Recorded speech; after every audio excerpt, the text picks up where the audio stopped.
The Horrible Gamers podcast may contain content not suitable for all ages. Listener discretion is advised. Welcome, ladies and gentlemen, to Horrible Gamers podcast, show number 377, being recorded on December the 6th, 2021. I'm one of your hosts, Jesus, also known as JesusWalksAlot. Today, I'm joined by my friend, singing all the Mariah Carey songs on the West Coast. Gunny Chief Henry Mayo is back. Welcome back, Gunny. Welcome. You're singing all the Christmas carols. I said I listen to Jack Harlow. I'm into the what do you call it? Not rap. It's I don't know. What'd you call it? It's rap music. You listen to trap music. Trap, not crap, but it's trap music. You know what that means? And I listen to Mariah Carey. Why not? That means it's music being played at a trap house, Gunny. I don't know what a trap house is. I'm a boomer, remember? A trap house is pretty much like a fucking crack house. It's like a drug dealing house. Okay. That's I'm a boomer. I don't know these terminologies, but I do listen to whatever I click on stuff on Spotify. Spotify, the YT vids, the Twitchers. Damn. And from Little Ohio, not listening to trap music, we have the Mayo. Steve Wheeler is back. Welcome back, Steve. Welcome. Hey guys, how's it going? Howdy. Howdy, I said. Hi. He said howdy. You're supposed to say howdy back. Howdy, sir. Yeah, I was speaking country talk to you. Oh, okay, country I talk. was hoping you understand. I'm trying to adjust my language so you understand me easier. I had to try to get my my country brain going, I guess. I don't know. Okay. Remember, he's a city boy who drives a Cameo. Yeah, fucking living in the damn big city. God damn it, you. and sitting very patiently and very quietly, we have from the great Ryan North, Ryan Gibson is back. Gib8777777, all the sevens. What's going on, everybody? Another episode of Horrible Gamers. Let's do this. Welcome, Ryan. It's been how long, Ryan? On? It's been how long? It's been a while. Well, you weren't even on the last few times I've been on. Wait, you were always not there. You were pokeroo, not showing up. Oh yeah, I remember that. You were on last time, and I wasn't on. You were MIA. Like the last two times I was on, I don't think you were on. What I the think fuck? we did. Did we do one show when you were on? I can't remember. I think so. I think there was one show since then that we've done, and yeah, the last one I did, I think you were on. Well, welcome back, Ryan. It's nice to have you. It's nice to be back. Welcome to the show. Now I can finally do this every once in a while. Oh, well, look at you. Ooh, look at me all fancy. Follow us at _Horrible Gamers on the Twitter machines. Leave us a review on iTunes or wherever your preferred podcast platform is. You can also join our Facebook group, Horrible Gamers Podcast Community. There's a Facebook page as well. You can like that. Our show goes up there every week. And real quick, you can support the show with the monies over at Patreon at patreon.com/Horrible Gamers. And support the show with as little as $1 a month, if you like. Maybe $2, maybe $150 a month, maybe $6,000 a month. However much you want to give, you can head on over and do that like our friends, Jason Sams, Robert Noble, Sean Patrick, Chad, Vader Holic, the Commandalorian, Henley M, Port Chapu, Nipron, the best HGP host ever, John Jerome, Evan, some girls, Big D Tanaka, Jonathan Titan, Big D Hall, and the first HGP Patreon, Bill, still even the biggest D Garner, the second. Plunk. The second. On the table. The second. He's the second, Gunny. Oh, so it's more of a pump. The second. Big, it's on the table. Anyways, thank you all for supporting the show with the monies, machines. And you can also buy some gear. You know, it's Christmas time almost, right? It's just the holidays, right? It's that time. The holidays are here. Where everyone is trying to buy gifts for people. You don't know what to buy. I don't know what to buy half the time. So, you know, sometimes I'll head on over to Redbubble. And you know what? I feel pretty horrible, so I type in horrible. And I like video games. I like to be a gamer, so you type in Horrible Gamers in the search bar. And you know what happens, Ryan? You know what happens? What happens, Jesus? Well, a bunch of shit pops up, but then you see somebody wearing our shirt, and you click on that, and there's over 70 items you can purchase, Mayo and Ryan. And you know what, Jesus? I need a shower curtain. Can I get a shower curtain? You know what? You can definitely get a shower curtain in this place. I need an acrylic block for my desk too. Can I get one of those? Look, listen, acrylic block, it's right there. Like, you even save money if you buy 2 of those. You know what else? I sit here all the time and I wonder to myself, what time is it?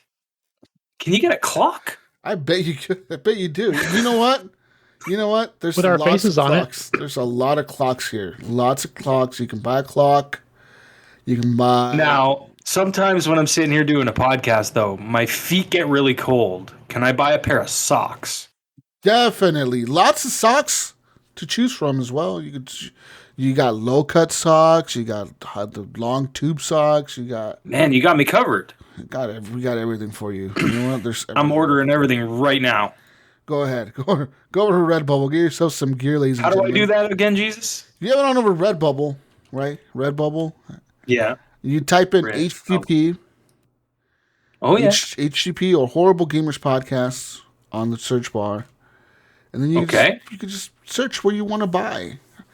Oh my God, it's all right here. It's that easy. I'm checking it out right now. That easy. It's pretty fucking easy. Ding. It's that easy. Wow. Yep, right to your home. Wow. You know what? Oh, what's that? There's a knock at my door. Wow. You know what, Mayo? You seem like a tapestry guy. You know what? I see you, Mayo, and I think that guy has tapestries all over his house. All over. You know what? Living room is covered. The garage is covered. I have Camaro tapestries everywhere. But you need an HGP. Break it up. You need an HGP tapestry. That's all I'm saying, dude. Right. You can get one. Head on over to Redbubble. Buy yourself an HGP tapestry. It looks nice. You can hang that fucker up on the wall in your garage. Whatever. Just put some decoration in your home. Jesus, when I need something hot to drink. Oh. And it's cold outside. You know, when you want some like hot cocoa or something with some rum in it, what do? You get yourself a nice mug. Yeah, some nice mug to put your drink in, and you get your mug, a very nice mug actually, with our faces on it, over at Redbubble. You know, that's only like $12. It's less than $12. You know what costs $12 these days? A hamburger, some fries. Yes. A hamburger and some fries. That's an everyday thing for people. Yeah. Just go get yourself a mug. You can use it every day. Every day. Anyways, enough Redbubble. Big shout out to the intro and outro music by Phantom Inc. And I guess it's video game talk time. Video game talk time. Is that what we do here? Well, we're horrible. We don't know. We hear the video game talk. We're here to do the talk about the video games and such. Listen, guys, I'm gonna be real with y'all. I haven't played jack shit this week. I know I said this for like the last 6 shows or something. It really has been super busy. Are you in a slump, Jesus? Listen, man. For like the last 4 months, I haven't really been gaming much. But what I have been playing, I do enjoy. It's just work and life is getting in the fucking way of shit. And I just haven't had time to like really get, like sit down and play like a lot of different shit like I'm used to playing.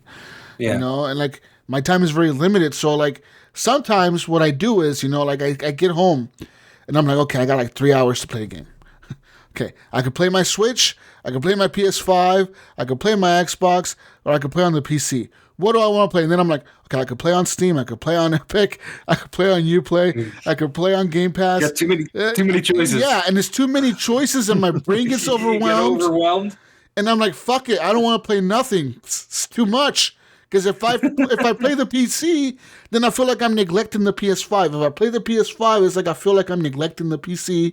If I play the Switch, I feel like I'm just wasting time. If I play on the Xbox, it's like, what the fuck am I doing on this Xbox when I could be playing it on the PC? It's just like a fucking clusterfuck, It's too many options. Yeah, you need that wind down You need time. to slim it you need down, to watch some of that dude. Netflix. You need to slim it down. I got too many options, Mayo. Start putting some of your consoles in a closet somewhere and Just pretend hide like you don't have them. Sell them all. Hide them from myself. Sell them all. Oh, sell everything, Gunny? Sell everything. Keep the PC. And the PS5. Don't get rid of the PS5. Then I'm gonna be like, fuck. I'm gonna be like, fuck. I want to play these games on these consoles, but they're not.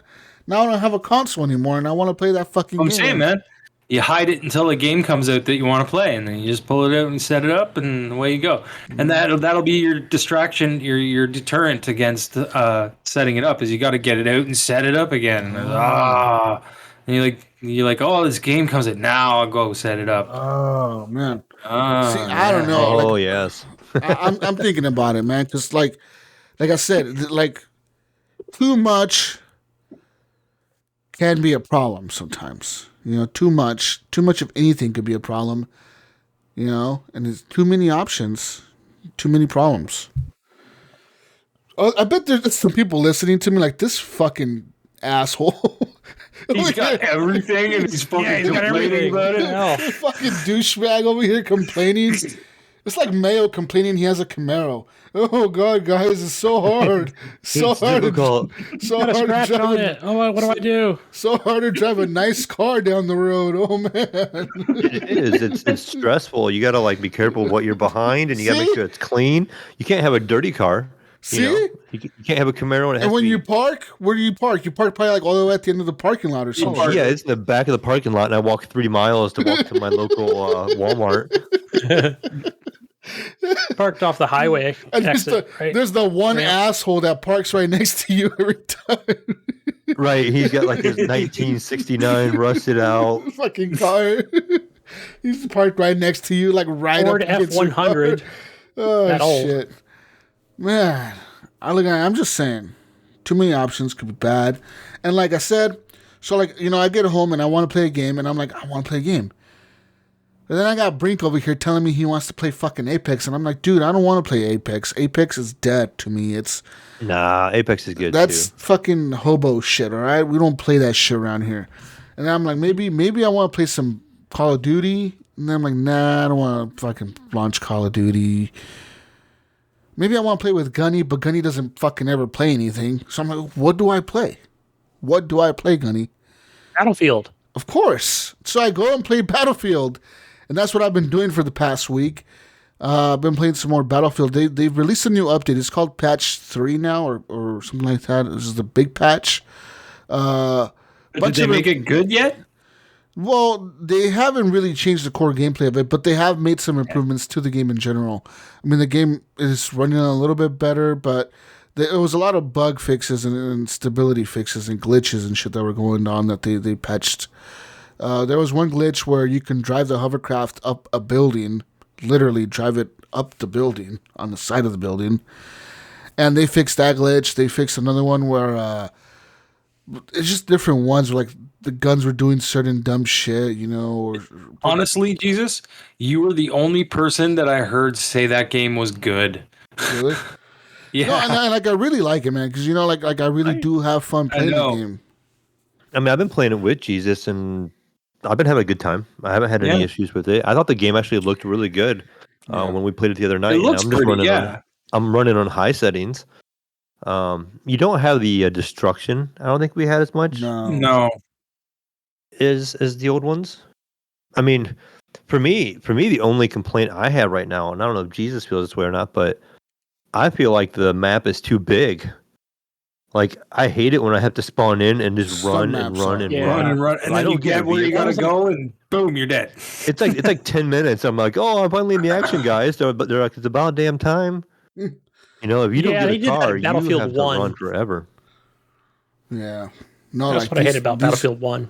These maps are bigger than Battlefield 1 maps. These maps are like the one in the desert, where it's called Hourglass, and you're like in the city in the desert somewhere, and like there's fucking sand everywhere. So like they got these objectives, and they got like this little it's like a city downtown area, like skyscrapers. There's a football stadium down to the end, and there's like a little village in the middle, like a little like houses and shit. But everything's separated by like this huge fucking land of just sand. So like to get from one end to the other, you just gotta fucking run across this desert for like literally probably fucking 5 minutes. Oh yeah. And it takes forever. And then you get there and you get shot by a sniper on top of a building, or fucking a tank comes by, or a helicopter flies around and shoots everyone at once when they're in the fucking air, and they just shoot everybody. So that's the one downside. I do agree with Mayo on that some maps need more vehicles probably, or something, transports or something to get people around. Yeah, I just feel like I had to run a lot.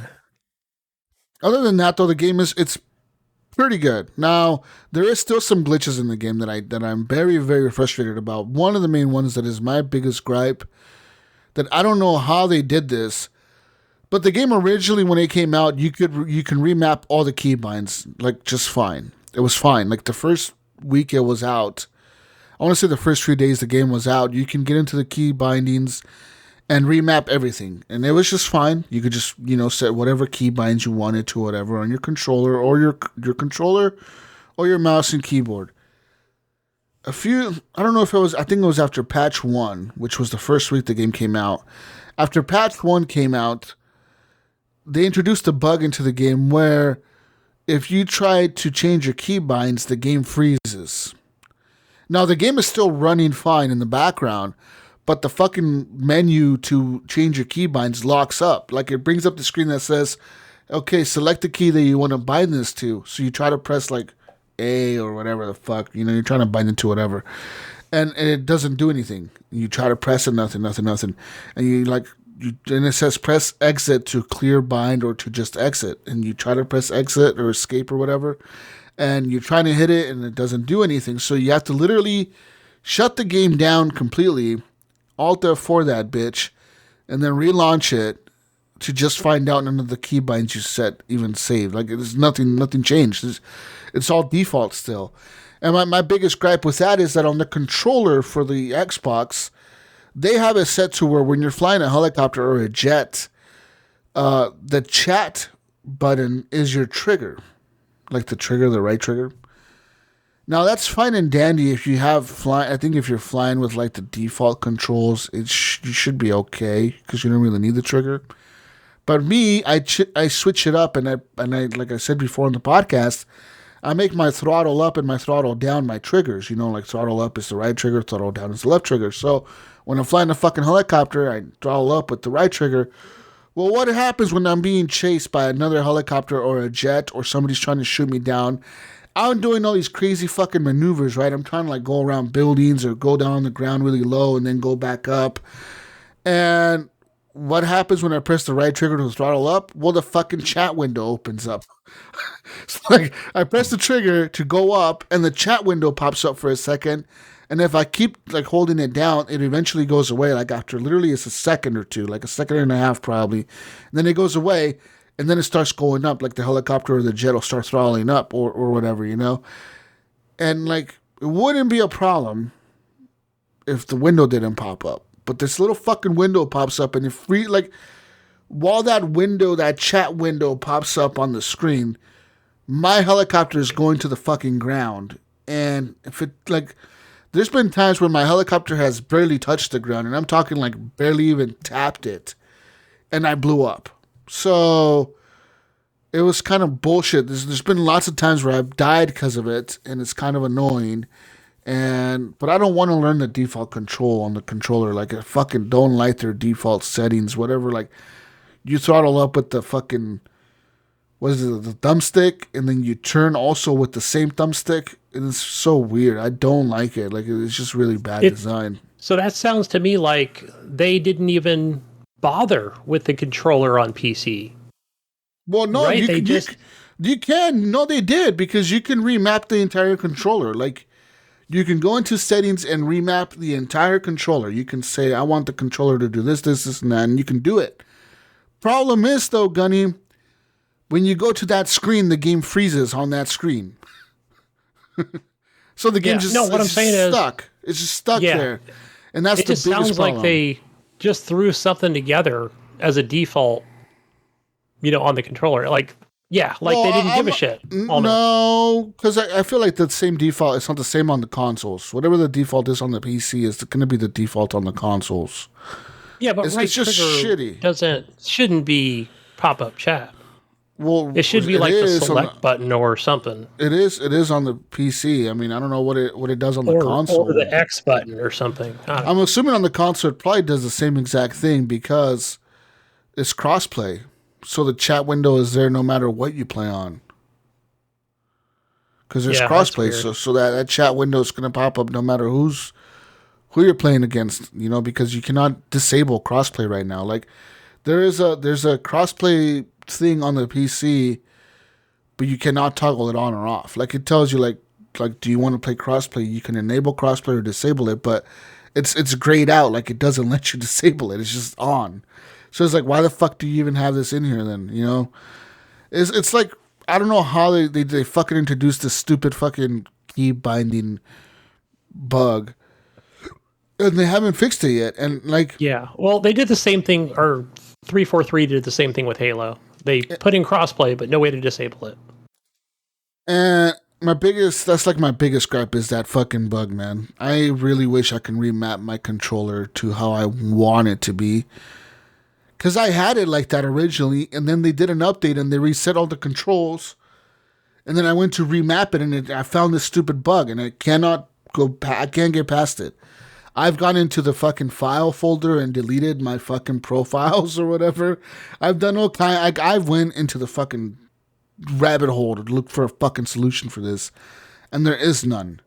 Some person was like, maybe you should try reinstalling the game. I was like, fuck you, dude. I'm not gonna reinstall a fucking 95 gigabyte fucking game. Like, fuck you, man. Like, no, that shouldn't be the fucking solution. The solution should be you motherfuckers introduce the damn patch that broke something. You should fix it. It's really frustrating to me, and that's my biggest gripe. And you tell Mayo, no, everyone knows, man. I fucking like the game. That's my biggest gripe about it. It's that fucking, I can't fly my fucking jets. I can't fly my fucking helicopters. And on a controller, I'm a pretty decent pilot, dude. I'm crashing left and right now because I can't throttle up when I need to. I'm trying to pull off some cool looking fucking maneuver, and all I end up doing is crashing into the fucking building or whatever because I can't fucking fly, Gunny. God damn it. I can't fucking fly. I'm fucking flying into the damn building. Controller. Try that. He's tried to kill me a couple of times. He'd be like, Mayo, jump in with me. We're going to ride this helicopter. And we get in, and next thing I know, we're heading straight for the ground. I'm like, you trying to kill me, you bastard? I see how you are.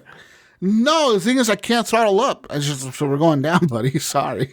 It's just how it going is. Down with the team. But the game I really like the game, man. They've done some changes to the game. Like I said, they've fixed some stuff. They've changed some stuff as well. And I feel like they're going to continue to patch and change stuff. Now they've added also the Rush mode into Battlefield Portal. So now you can play Rush with Battlefield 2042 soldiers on Battlefield 2042 maps. But you can only play it on the Portal mode, which is really weird. It's not like a standard play mode. It's a Portal play mode. And that's kind of bizarre to me. But they've also added other stuff to the Portal mode as well. They've added hardcore playlists. You can now play in hardcore servers. You can also play on like special servers that do like crazy rules or whatever. And I've also found some servers that are like, I don't know if DICE, I feel like they should just ban these people or something. Because there is some servers that are just to farm XP. So like say you want to unlock everything for the tank, Mayo. Mm-hmm. You just get into the server and you will unlock everything for the tank because it'll be like one person in a tank killing like everyone. And then like, oh, you farmed everything. Okay, let's switch out now. And then you switch to the next person gets in the tank.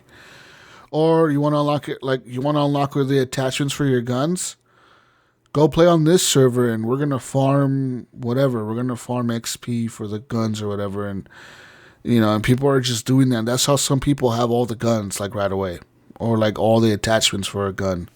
That's not good. Because then you kind of get bored with the game if you do that. I would think. Well, if you were out to do that, the biggest thing that happened was the people who found this were of course the streamers. So the streamers started doing it, and I don't know what the fuck. Why do streamers Why do they need everything unlocked all at once? I don't know what it is. Maybe they don't want to feel left behind or something. Maybe they don't want to feel like left out or something. You know, oh fuck, the other guy unlocked everything before me. I feel left out now, or something. I don't know. But since streamers started doing it, everybody figured it out because they showed them how to do it, and then so everybody started doing it, and now a lot of people have like everything unlocked. Which originally DICE had that feature like locked. You couldn't do that feature in the beginning when the game first came out. They kind of had it like, they had it set it up where like you couldn't fucking do that. You couldn't farm XP or whatever. But all of a sudden they said fuck it and whatever, and everyone's just fucking in there farming XP and shit. And I don't really care for that. I don't really play on. I haven't played much in those servers. I've checked them out just to see what the fuck it is, and a lot of them are, like I said, it's just people farming XP. Now, there's some other servers as well. There's some people that like invented like infected game modes. That's like from Call of Duty or whatever, or from Halo or whatever the fuck. There've also some people that are making some pretty cool servers with like hardcore rules and shit, you know. So like one bullet will fucking kill you from like almost across the map, and that's pretty hardcore. There's other ones that are doing some other cool shit. But yeah, the farming XP bullshit is kind of lame. But yeah, Battlefield 2042. It's a fucking good game. There's a problem with it though, is that key binding bullshit, and it's not just for the PC, Mayo or Gunny or whatever, or Ryan. There's not just to the PC. That bug is across all platforms. That bug applies to the Xbox and it applies to the PS5 as well. Like, people on every single platform have reported it, and they've all said like the same thing. Like, I was trying to change my helicopter controls, and when I changed it, my fucking game froze or whatever. Like, I couldn't get out of the screen. I had to restart the game or whatever, you know? So, it's just... And DICE hasn't provided any answer. Like, they haven't said, oh, we know it's happening. Oh, no, they just kind of, like, avoid it, you know what I mean? They try to play it off as, like, whatever. Yeah. I might be spitballing here, Jesus, but do you think it's, like, they're trying to alleviate some aim bots or something? I don't know. The only thing I can think of. Or they're just plain fucked up. No, they fucked up somewhere. They did something wrong with the last updates or whatever. Yeah, no, they fucked up. There's no way, dude. I mean, how, like, it doesn't matter. Like, an aimbot doesn't do that. And it doesn't matter what you're using with an aimbot. They don't give a fuck. An aimbot, usually, okay, some people really don't know how aimbots work sometimes. There's different kinds of aimbots. There's one aimbot that will literally, like, track your gun to your target. Like, it'll drag your gun, it'll snap it to your fucking enemy. And there's a different kind of aimbot where it just kind of shows you where the enemy is. So it'll show you, like, little boxes or little, like, squares. Oh, so it's harder to detect, yeah. It'll show, like, squares on your screen. And it shows them across the entire map or whatever you're playing on.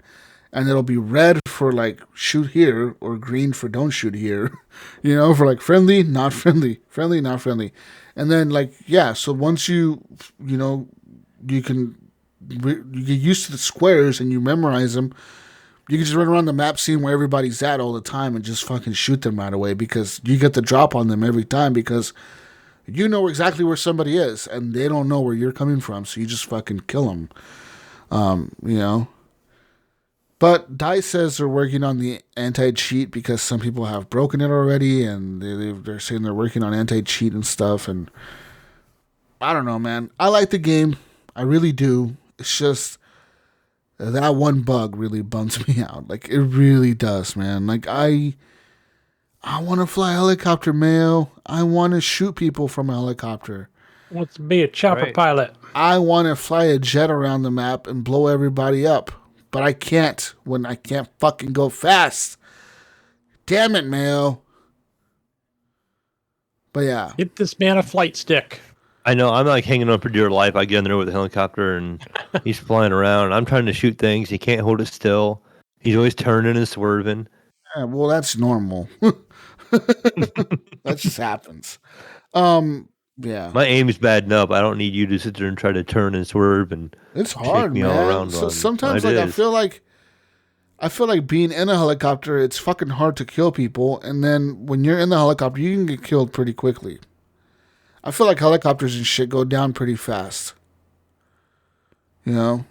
But then sometimes I feel like they're really hard to take down. It's just, I don't know, it's weird. When I'm in a helicopter, I feel like I can never kill nobody. But when I'm on the ground, the fucking helicopters are always coming by, blowing my ass up, like, just fucking destroying me left and right. It's like, what the fuck, man? How the fuck are you killing everybody? And then every time I'm in a helicopter, I can't kill shit. Damn it, you. Anyways, I'm much better in a tank. I'm better in a tank. I'm a little bit better on a tank. But I will continue to play some more Battlefield. I'm level 29 now, Gunny, or 28. I unlocked the Scar gun. The Scar. It has a grenade launcher attached to it, so you can shoot grenades at people from your I always launcher. liked that gun, like in PUBG and stuff, so Yeah, it's a I'm Scar. not You nearly don't, close enough to unlocking that yet. you don't get it to level 27, dude. That's pretty fucking... Like, it takes a while to get there. Like, man, I think I played like 24 Unless hours. you farm. Whoa, Gunny. Whoa, now. You're right. Just giving them some ideas. You are. That is true. You can farm XP and unlock it or whatever. Because you could do that. And then... But Mayo shouldn't need it since he's the Apex guy. Yeah. Should be a pro. My aim in that game is horrible. Dude, actually... The recoil is so strong. Yeah, last night playing with your kid, we actually placed third.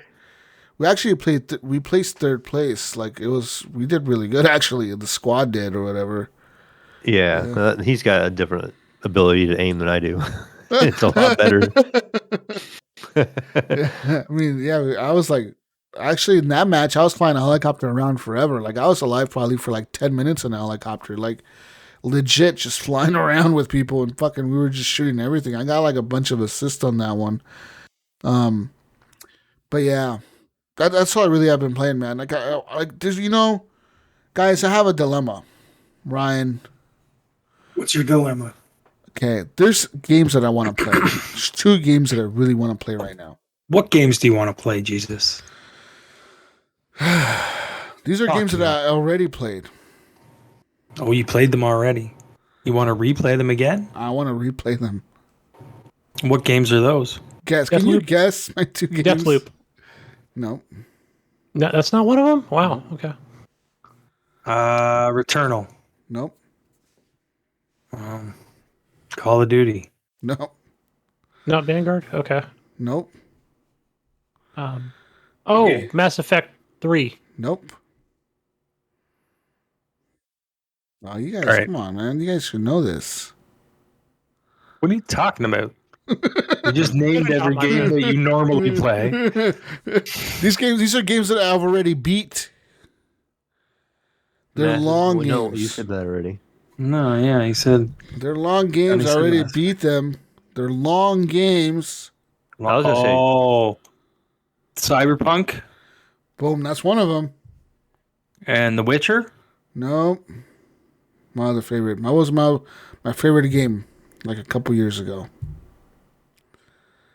My favorite game, Gunny and Ryan. Really long. Your Witcher. It was pretty long.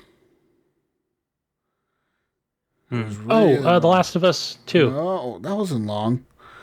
This game was long, man. This game had a big arc. It had a cool cast of characters. I was all into it for like a long time. I'm still into it, sort of. Come on. Really? You guys don't know this? wow. Oh, you got me again. Give us another hint. There's no cars in the game. Red Dead Redemption 2. Yes! Okay. Oh, yeah! Woo! He told us that, but yeah. Yeah, Wasn't sure. no, look, man, look. Today I was at That's work. what you want to play? Man, I was at work today and I was thinking, you know what? I want to either be a cowboy Lenny, my boy. or I want to be in the future. Lenny. I've been watching the Yellowstone. I've been thinking about Red Dead Redemption 2, even though it takes place in current time. I wanna play Red Dead Redemption or Cyberpunk, and I'm really torn which one to play because I like them both a lot. I still haven't played Cyberpunk. You still haven't played I'm it? still only like Oh. 4 hours into it. Wow. Yeah, I think I got maybe 4 hours into 5 it hours. too. I thought about getting back into that myself, like going back and playing it and see how much it's changed. Huh. Well, I don't know, man. All I'm saying is Cyberpunk or Red Dead, Mayo. Seems like Cyberpunk would be shorter. Yeah. I think so. Yeah, I say Cyberpunk. Have you played it? You played it when it came out, right? Yeah. So you go back and play it and see how much has changed. Yeah, Probably they're not looking much. to update like I do a visual upgrade. Well, there's been a lot of updates. There's Yeah. been a lot, yeah. Yeah, I've been seeing that on Digital Foundry. I'm just like I said, like one thing that's calling to me for Red Dead is that I just want to be in that world. Like I just want to explore that fucking place, because there's so much shit in that fucking game that people don't experience because there's so much shit in it. There's so much detail in the fucking world that is insane. You can miss so much. You know what I mean? If you're just I thought rushing about through the this story. too, Jesus, with cutscenes. I wonder how many hours of video you would get with just cutscenes.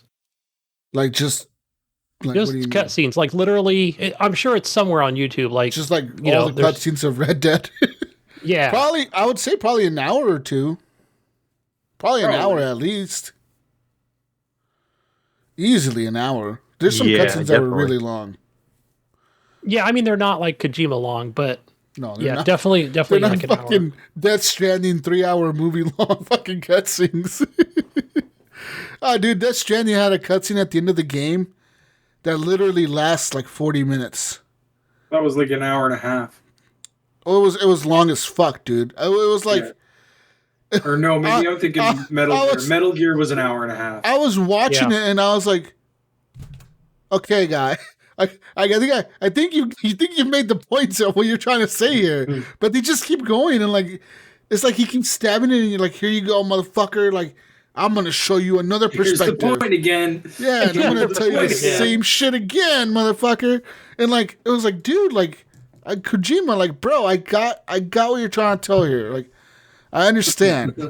No. Wait. Let me show you again. Let me I respect your time here. Let me show you again. Dude, like literally, it was like a 40-minute long cutscene. It's like the same.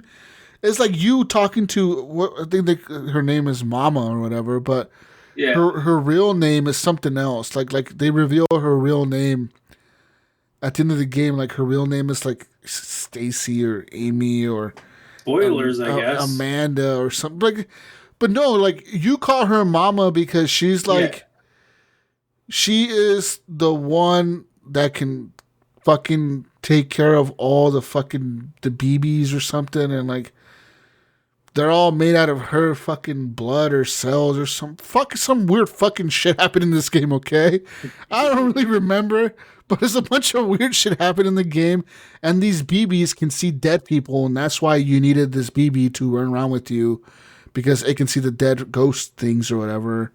Yeah. And it was fucked up.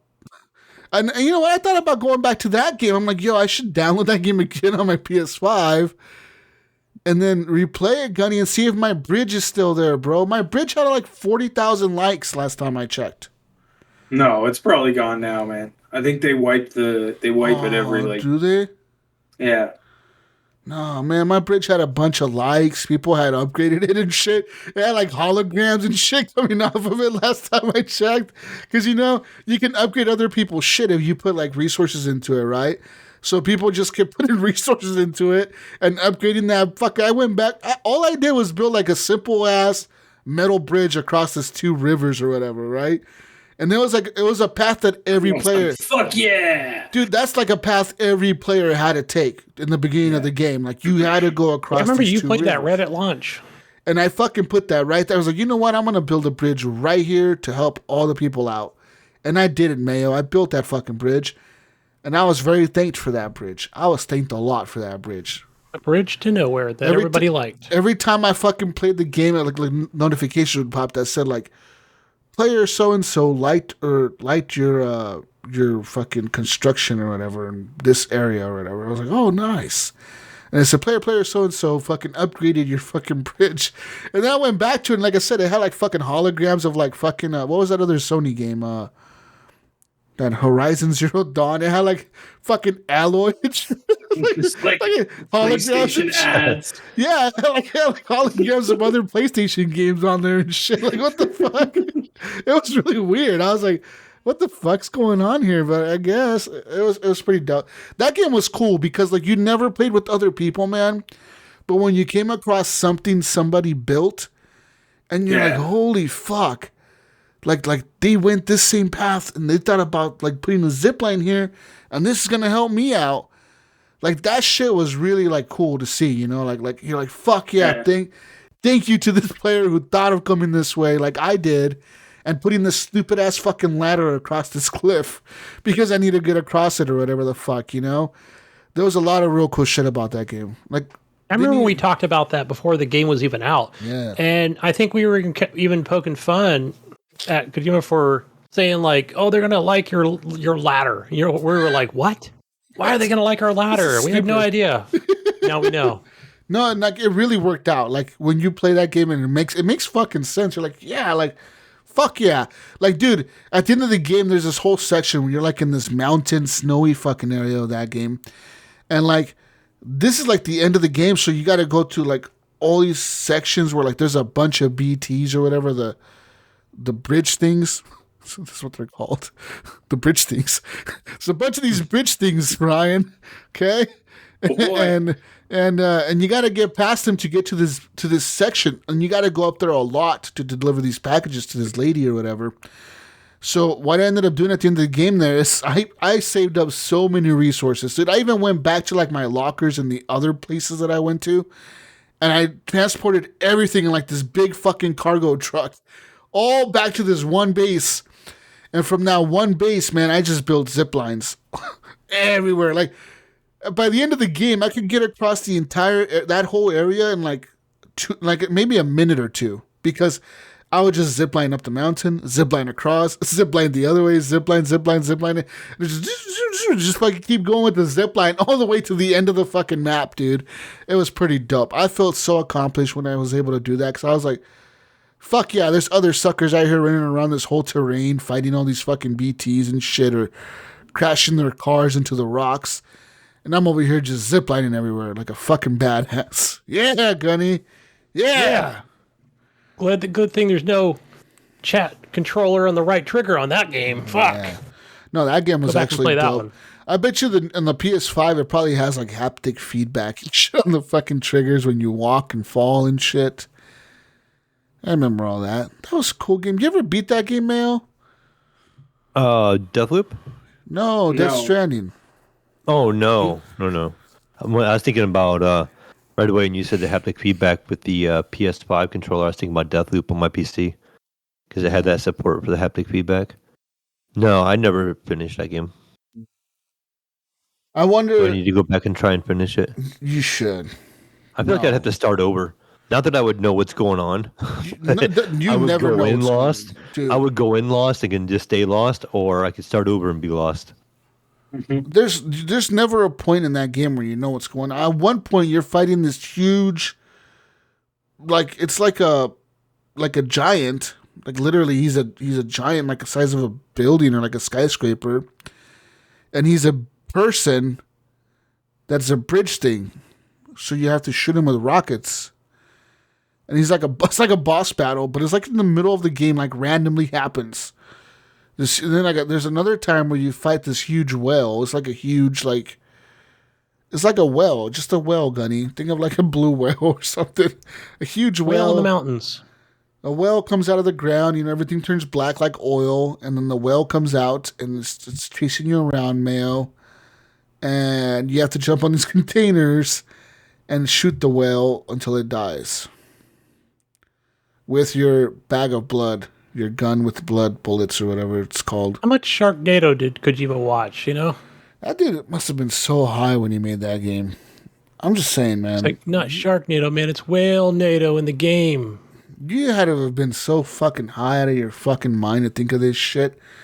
Mayo, there's lions that come out of the ground, like lion BTs, Oh, I've seen those. Yeah. and they chase you. And there's the Yeah, whole. doesn't pretty much.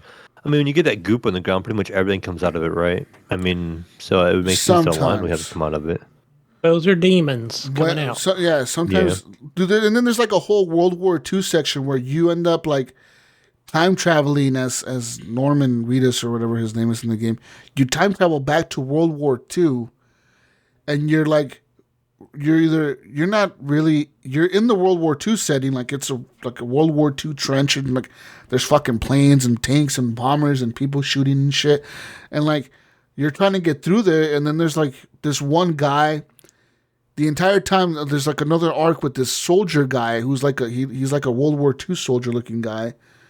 He looks more like a Vietnam era looking guy, but he's running around and he's chasing you with the gun. He's trying to fucking kill you. Because he wants the baby. He wants the BB because he's the dad of the BB. He's like the real father of the baby or whatever, the BB that you're carrying. And he wants it back. So he's like, hey, motherfucker, give me my child. And he's like chasing you with the gun. He's chasing you with the gun, and you're like in World War II and shit. You're getting shot at by like fucking tanks and shit. You're like, what the fuck is going on? And then you time travel back, and you're back in normal time. And then there's another scene where one is in World War I, one's in World War II, and then one's like the Vietnam War. Like every time the war is different. Like the war is like a different war, but the same motherfucker's chasing you. The same crazy dude with like, he's like this crazy soldier guy. And then like at some point he comes into your world, into the current time world, and then he starts chasing you with like a squad of soldiers. Like these, instead of like a whale or a lion coming out of the fucking ground, it's like these soldier guys that come out of the ground, and they start fucking shooting at you and shit. You gotta kill them all. And then when you kill him, you find out why he was chasing you, and he tells you that all he wanted to do was love the BB because the BB is his son. And you're like, oh my God. And then it's like a whole spoiler and like all this shit. Then it shows you like the whole. Back. They show you the whole scene of what happened and how his BB was ripped away from him, and he was actually killed by like Hideo Kojima, not Hideo Kojima, but this other guy who's like the bad guy, who's the real bad guy, and you're like, oh my God, you're not the bad guy. The bad guy is really this other guy, and I thought he was not the bad guy, and wow, it's just mind fucked, Mayo, is what it is. It is, and that's why I'd be lost if I jump back into it. Just play it, dude. I'm telling you, they take 40 minutes at the end of the game explaining to you what happened. All right? You literally watch like a movie at the end of the game that tells you everything that happened. It's like, all right, this is what happened in the beginning. You went through all this because of this guy. Then this other guy came through. And then, so eventually you just don't really know what happened, but you kind of know what happened. All right? That's all I'm saying. I still want that BB, though. Didn't one of you guys buy one of those? The little BB character looking thing. Somebody bought one. Who bought Somebody one? in Discord. Yeah, I'm going to find one now. The one that came with the collector's edition? Yeah. Something tells me it was probably Bill Gardner. He bought it. Oh, probably. It was Bill Gardner. Was it him? I thought I remember him posting that. Yeah, I'm trying to find one now. See, I don't know if these are real ones or not, but I'm trying to find one. Could have been Leahy too. I don't remember who. Yeah. Exactly who bought it. Yeah. Anyways, bridge babies can see dead people. Bridge things are things that are dead, and they're in the bridge of life and death, Mayo. You know, they're stuck in the bridge. You know, there's like a bridge you cross. Mm-hmm. They're stuck in the bridge. Jesus. And the Death Stranding, nobody cares. The bridge is stuck. Listen, I'm explaining this to Mayo. The bridge, and they're stuck. Mayo, you need to play this game again. I want Mayo to play this now. I want Mayo to play this. Jesus. What? Did you play anything else? No. I told you. Mayo, what have you been playing this week? All I play is Battlefield. Well, Gibbs, you got a limited amount of time, right? Why don't you go ahead and go? Yeah, I can do that. What have I been playing? I've been playing the game of the year, guys. Game of the year. Control. Game of the year. Last year. I think I know what you're gonna say. So good. Best game ever. I think I know what you're gonna say. Can I guess? Can I ruin Final it? Fantasy 14. No, not Final Fantasy 14. Three Jesus, you words? got a guess? I think Mayo actually knows it, but got a guess? Nope. Dead Cells. Nope. Being random at this point. What is it, Ryan? Tell us. Come on, Jesus. Guess. We were guessing yours. Come on. I can't think of a game that came out that you would be playing. It's Halo. pretty new. It's a new release. Within the last 2 months. Yeah. Last 2 months. Halo multiplayer. There's Single Forza. player. there's a pink main character. There's a pink main character. What the fuck does that Yeah, mean? he plays Pokemon all the time, right, The Ryan? main character is pink. Giving you a hint. I'm trying. Like, I'm gonna Lime Rancher, the new edition. I don't fuck. Something he can safely play around his whole entire family. Oh yes, I remember Jonathan Hall brought this up Something months ago, also could play if he wanted to, but I don't think he has. or it was Andrew that brought it up. What game is it? I don't fucking know, man. The game It higher ratings than Battlefield and Call of Duty. Yep. What? It's More It has active users, baby. Then it has a better Metacritic rating than Call of Duty, Vanguard, Battlefield, and what was the other game? Something else. There was another game as well, combined. It has a better Metacritic rating than all three of those games combined. What else was the Oh, other I know game what it that was. bombed? Was it Infinite? No, it wasn't Infinite, because No. Infinite's getting actually really good reviews. Well, I know the campaign was, but I didn't remember the multiplayer was getting much of a review. It was a Metacritic. Nintendo game, right? I think I saw that. Anyways, I don't it's know, my man. friend Peppa. Oh fuck! I should have known this. I Dude, know you. How would you know this? I should have known this, Goody.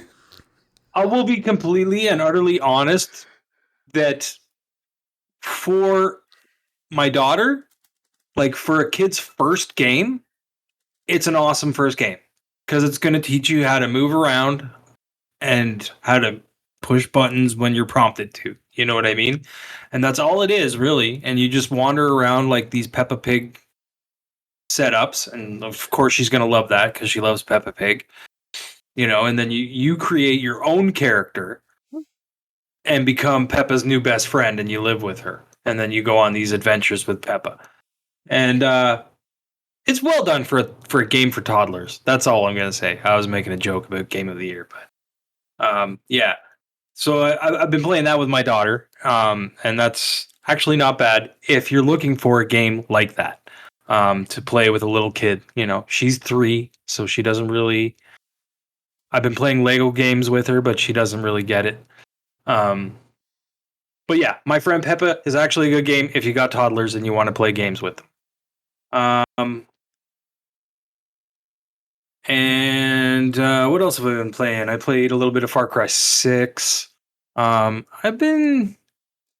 don't know. Like, I think it's just me. Like, me with like gaming lately, I've been kind of jumping around a lot, and I haven't nothing's been really catching my interest. So I've been playing like a lot of little bits of everything. That's how I feel, man. Yeah, I just can't stay on one thing, and like I'll start playing Guardians of the Galaxy, and I'll be like, I'll play it for like 20 minutes, and I'll just be like, okay, I'm just gonna watch game Netflix good? now. Yeah, I'm Yeah, actually enjoying it, but it's not like it's just not pulling me in, right? Like, but it's a fun game. It's like I see why people think it's good. You know what I mean? It's just I think it's what I'm going through right now. You know what I mean? And it's just not. Gaming is not really mending well with my life, I think, at the moment. But anyways, that's besides the point. But yeah, I've been playing a little bit of Guardians, and that's a lot of fun. You gotta, you gotta get past the whole. It's not the actual characters from the movies and stuff. Because the comic books. It's very strikingly different, especially Star-Lord. It's very strikingly different, but it's still good. It's got the same got the same feel to it. You know what I mean? Like it still feels Guardians of the Galaxy. I mean, I like the game a lot, jokes. actually. Yeah, I've been playing it. I've been enjoying it. I've been playing through. I'll kind of chime in real quick. I've been playing that this week quite a bit. And I enjoyed it. I like how they added all the music, all the 80s, music and stuff into the game. Oh yeah. And I really feel like Jesus, I feel like they gave it the what I would call like the PlayStation first party treatment. It just seems to have a different level of polish done to it. Even though the characters don't look like they do in the movies, that people could associate with. The game has a lot of polish. Just the menu screen. It shows them all kind of hanging out in the cockpit, and it's playing 80s music, and you hear a little click, and he's changing the sound on his little cassette player. In the beginning of the game, you're like sitting on a bed, and he's listening to some rock music, and you're playing like young Star-Lord. And that whole if you sit there long enough, you can listen to that whole album. Like there's a whole album there that you could sit there and listen to, the Star-Lord album. And that's what he's listening to. Yeah, so when you go to the ship, like right after that scene, when you go to the ship, I was just kind of wandering around, and there was like some sort of device or whatever it was that you can change the music, like you can change the song. I didn't see the whole list, so I don't know if it looped or whatever, but it had like Blondie, Call Me, and all like the popular songs from the 80s. Yeah. And something I thought was neat about it, like once you get past that first little mission, I don't know how far you got into it, Ryan, but there's a mission like at the beginning before it gives you a little splash screen. When you're flying the ship and you're trying to escape, and it throws on some kind of, I can't remember what 80s song it was, but you're flying through and you're shooting some things, you're kind of dodging, and it's giving you some 80s rock music, and you're going through, and just little things they added to the game, like when you're going through, when Rocket challenges you to shoot so many of the little hive things, and I'm trying to figure out what it was at first. I'm like, oh, what am I supposed to be shooting? And then every time you go to an area, he's like, oh, there's another one, and I'm like trying to find all the ones I can and just shoot him as fast as I can to get a better score than him. I end up tying him, I think, at the end, or beating him by one. I don't know if that was pre-designed or not, but it seemed like the computer was kind of taking him out if I didn't get to him fast enough. And I don't know if he could beat me or not, but even the side characters, Jesus, were having like banter between them. They're like, maybe I shouldn't have bet you're playing, yeah, and so maybe I shouldn't have made this bet. And then, Star-Lord makes like a comment, be like, I can't believe you didn't think I'd win or something. And there's just a lot of different interactions that seems to be between the cast and stuff, and that's kind of what made it fun. Yeah, that does make it fun. Yeah, absolutely. I should check it out then. The other thing too, Jesus, I don't know if you would like or not. So you only have main control over Star-Lord, and you can call in help from your teammates, and they all have like a special ability. So it's kind of using a bumper on my controller, and you can pull up a command. Like Groot can kind of lock down enemies early on. Gamora has like a basically an assassination move where she does like a ton of damage. Drax does a thing where he can like make it so I can't remember what they called it. They have like a tough enemy. And it makes it so they're weak for a minute, almost like an armor that they lower. But just different little things like that. So there's a little bit of strategy to it. Anything else that you can throw in there, Ryan? I mean, I don't know. Like I said, I'm in chapter 3. I mean, I haven't played it real far, but I think I'm a little further than that. I think can't remember where I left off. One thing that did kind of mess me up though. So I bought this game on Steam, playing it on Steam, right? And ever since the last game I played with a controller on Steam was Deathloop, and I set that up to use a PS5 controller. I set my Steam up, and when I was playing it, I was using when I was playing Guardians of the Galaxy, I was using my Xbox controller, and all the command prompts were for PS5 yet. So I was like, oh, okay, well, maybe I should switch it back. And I couldn't figure out how to switch it back right away because it's been a while since I switched it to the PS5 setup. So I just went ahead and grabbed my PS5 controller, and I was hopeful that it would have haptic feedback and stuff, but I didn't really notice anything in the triggers or nothing like that. It had regular rumble and stuff, but I didn't notice anything special like when it comes to haptic feedback. But it gave me a reason to break out my PS5 controller and use it again. But me, that's something like I said. That's something I've been playing this week, and I've been enjoying it. Maybe the update's just not there yet, and I think you'll just notice it one day when you're playing it. I think they'll add it in. Yeah, I think so too. Yeah, because they always frequently update games. Yeah, I'll newer keep games. using the PS5 controller on it just to use it. Give it some use. And I got one more thing, and I think you might be interested in this, Mayo. It's called Anvil. Okay. It just came out in game preview, and it's on PC and console Game Pass. But it's kind of like Hades meets Spartan Assault almost. It's like did you ever play Spartan Assault? No. That was the older one, Like, right? That came yeah. out right around that Well, Xbox it's the One. dual stick shooter, so it's like a dual stick shooter version of like a Hades game, where you're doing runs and getting new armor and collecting coins to upgrade your equipment and stuff like that. And it's actually I've only played like a couple of matches. I haven't played it a lot, but I think you might get into that. What was it called? You say Anvil? Anvil, yeah, and it's on Game Pass. Anvil something. There's Vault Breaker or something. Anvil Vault. Yeah, I think it was Vault Breaker. Let me see if I can bring it up. Yeah, but it's basically like a run based game where you're trying to upgrade yourself and get new power ups and new guns and stuff like that. And I think that's all I've been playing, really. Nice. Yeah. Yeah, so a couple of things still go ahead, Mal. Oh, okay. No. I played back up. Like I said, I played a lot of Guardians of the Galaxy this week. Again, I was also playing a lot of Battlefield with Jesus this week. Taking advantage of that 10-hour trial Yeah, you are. that Game Pass was giving us. So using the PC Ultimate or the Ultimate Game Pass, linking it to your EA app. Now that made me download that app for Jesus, but I had that app, and then they're jumping in there and playing some Battlefield with Jesus, and I'm bad at that game. I'm really, really bad. And I feel like that game is so focused on vehicles anymore on this one. Like I said, it just seems like there's tons of ground you got to cover if you're on foot and stuff. And it just seems like it just takes forever to get across there. And it's a lot of fun in vehicles. It's a lot of fun in the tanks. And I think you can get a lot of kills that way. Something I think is kind of funny. It doesn't really show your, I can't remember if it doesn't show your deaths. Like, it doesn't show how many times you died. It only shows how many kills, assists, and I think maybe like points and how much you've earned for the team, and capture points and stuff. I don't really think it shows your KD anymore. So, to try to give you that positive feel. So, is that just because it's got that portal mode and it almost wouldn't be fair? Do you think that's the reason? Like, somebody would just be complaining about it all the time?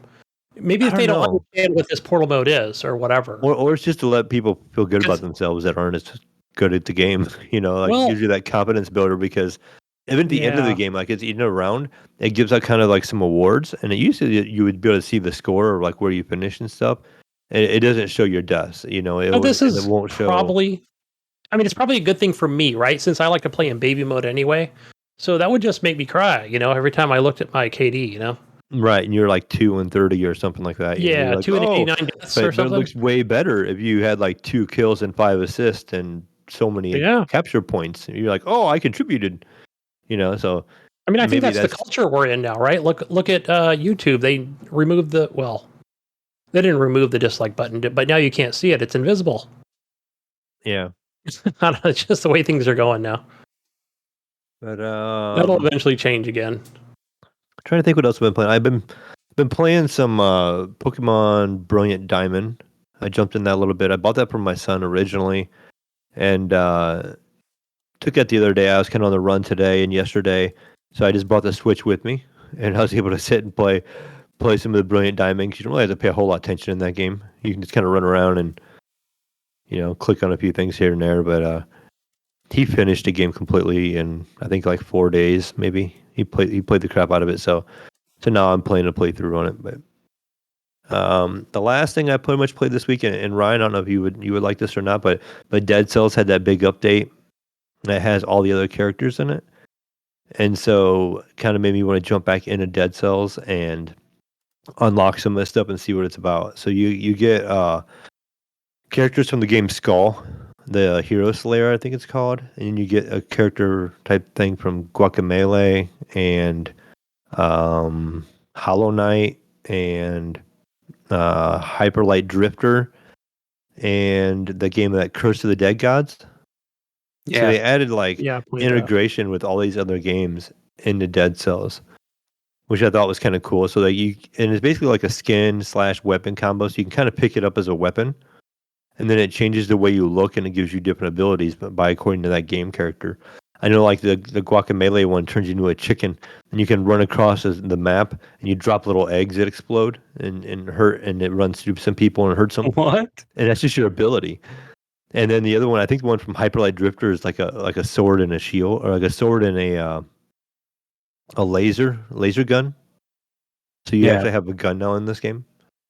So besides that, and it's just, like typical Dead Cells. I think they rebalanced the game to make it a little easier to get through some of the difficulty levels. So I'm hoping maybe I can get through in 2BC, because I've always been stuck on that.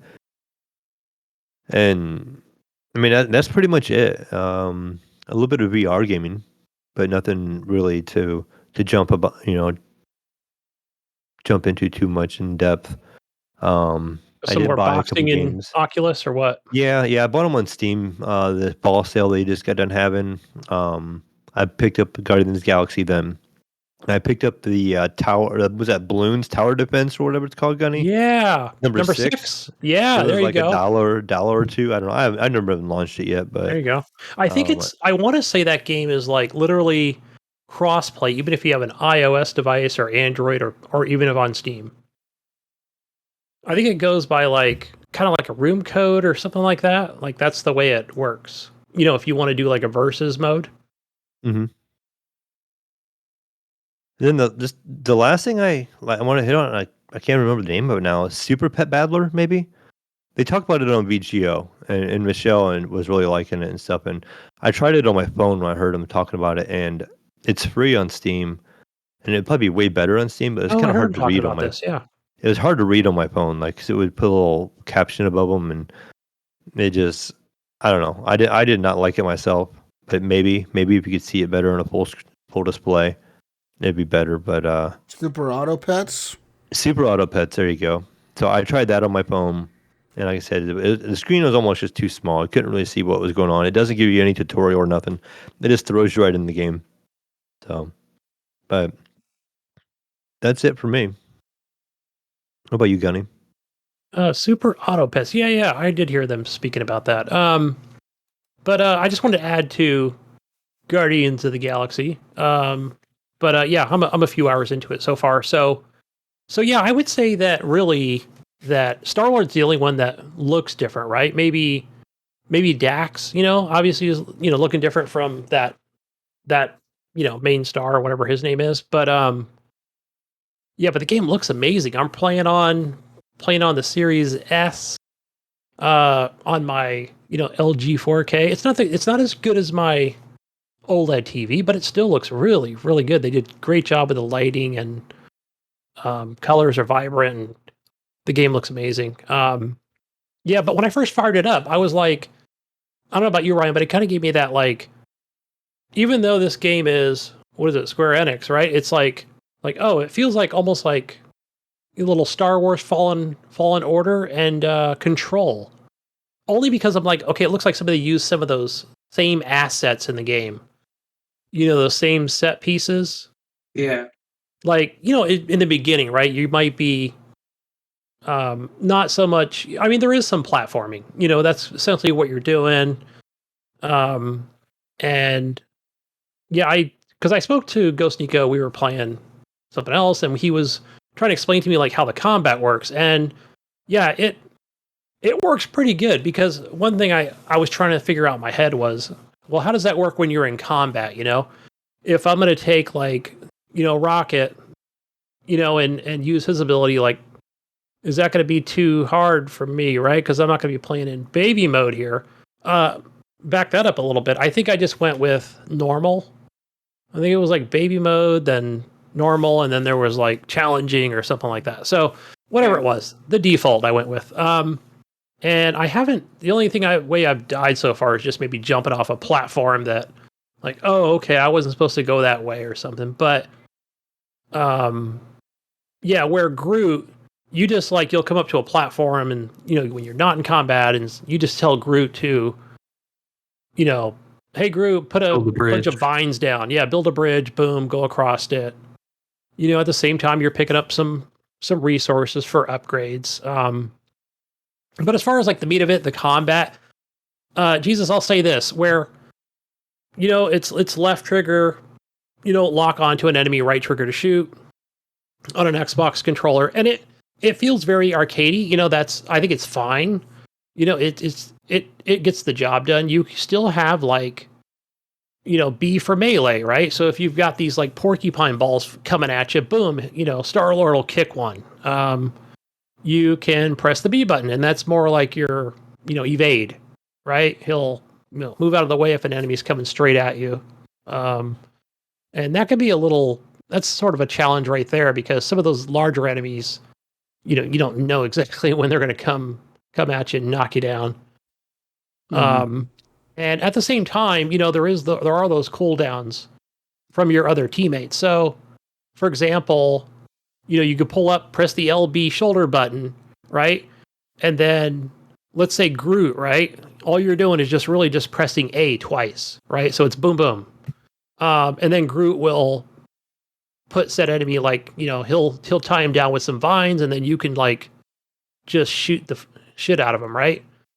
And the other thing that, let's say one of the first upgrades you get, I think, is where you're just like, you're firing on the enemy, and it gets to that cooldown, kind of like a Gears of War type thing situation. So that meter will come down, and it'll show you like, okay, this is the green section during the cooldown, and then boom, you can, I think it's hold the right trigger down, and it'll be almost like a, like a more powerful, as you shoot, right, with the enemy. So yeah, there's things like that work out pretty good. And then boom, on the fly, you might be pressing B, move to the side, shoot more enemies, bring up another ability. Yeah, I don't know. I think that so far it feels fine. I guess I am that guy that just wants to play that one character, right? I want to be that character in the game. There is a lot of, like you said, a lot of banter and, a lot of sarcasm coming from Dax and even the raccoon, right? It's just this funny dialogue.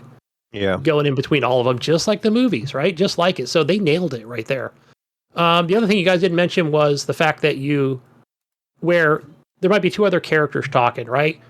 And then the A button will prompt for you to make a decision on how you want to respond to it, or you can not respond to it. I don't know what happens.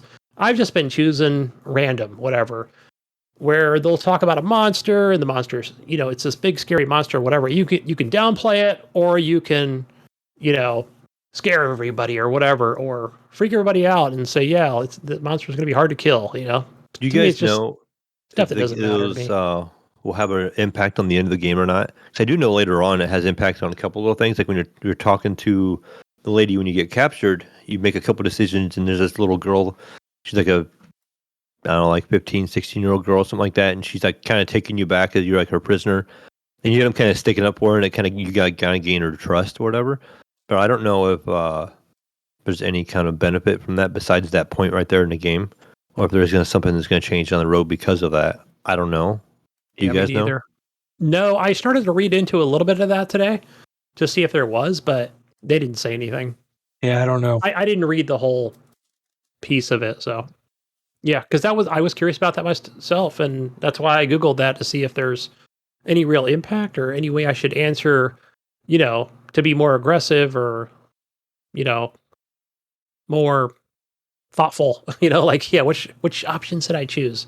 So I'm just going with whatever I feel at the time is right. Or random. It's usually you just get like two choices, right? So, but they don't seem impactful, especially in the beginning. So, or Yeah. But yeah, other than that, man, guys, I just been playing Forza 6, driving around there, doing my thing. Yeah, that game also looks amazing. Running on the Series S. 5, you mean? Yes, Forza 5, because I always get confused. Yes. Jeez. Because then there's the regular Forza Horizon 5. Horizon 5, yes. Forza 5 was the launch one for Xbox One. That one sucked, by the way. Yeah, I've been playing that too, actually. That game's gorgeous. I really like the fact that you very can pretty. you can jump in that game a couple days later and you're just like, oh, I'm still driving this. Boom. Go to your library. Go to your car collection. Because every time you kind of go in, it'll say you got some rewards. You got a McLaren. I'm like, nice. Where is it? Oh, there it is. And in previous games, right? Just the previous Horizon games, where do you want to go back to the festival? Okay, go to the festival. Go to the store or whatever, or claim your gift. Now, do you want to customize it? No, I don't want to customize it. Keep it red or whatever. And that was more menus popping up. So. Yeah, in this one you can just say, "Oh, it's a red McLaren. It's a 2014 or 2019 or whatever it is. Do you want this car delivered? Yes, deliver it. Boom. You're now in that same spot you were driving the McLaren, which is awesome. I think they should have done that a long time ago, but yeah, I'm glad they listened to the community on that one. And yeah, Mexico is fun. Definitely feels like that California Baja desert driving around there. Drive through the storm. Good stuff. But yeah, but other than that, guys, I've just been stuck in Satisfactory. I just been having to rip myself away from that game, and Nico's got the server up, and that game is crack right there. It's like, oh, we need to get this done, or we need to do that one, or unlock something else, because there's always like that carrot on the stick in that game to craft more items, build more things, research more things. Yeah, it's nuts. Yeah, that game is crazy. Yeah, man, I think even today I would have been playing it up until recording time, but I was having an electrical issue trying to connect power poles. I'm like, I'm not doing this. So it was like, Gunny got all frustrated. yeah, that was like, man, my breaker switches were going off. I'm like, good. I hate this game. I'm going to install it. No, I never would. The game is scary in some ways, where it's like, man, I gotta, take care of myself. I gotta go to work. I gotta be an adult here. But no, that game just sucks me in, man. I love it. It's just too much. So please don't come to console, because then I'd buy it on both consoles again, even though I bought it twice already, from Epic to Steam. So, yeah, other than that, it's just been some mobile stuff. Some, yeah, just some balloons, TD Battles number 6. Maybe some Pac-Man. Pac-Man. Yeah. On mobile. That sounds out Geez, of I the also blue. want to say Pac-Man Pac-Man? 99, but it's, damn, Ryan, what's that? 256? Yes, 256. That's what I've been playing. Yeah, that Yes. game is great. Yeah. It's I so like much that. fun. I like that view It's and a- that. It's a fun, like, quick in and out game. Like, see how far you can get kind of thing. I love that game. It's so much fun. Especially if you get like 4 people playing it.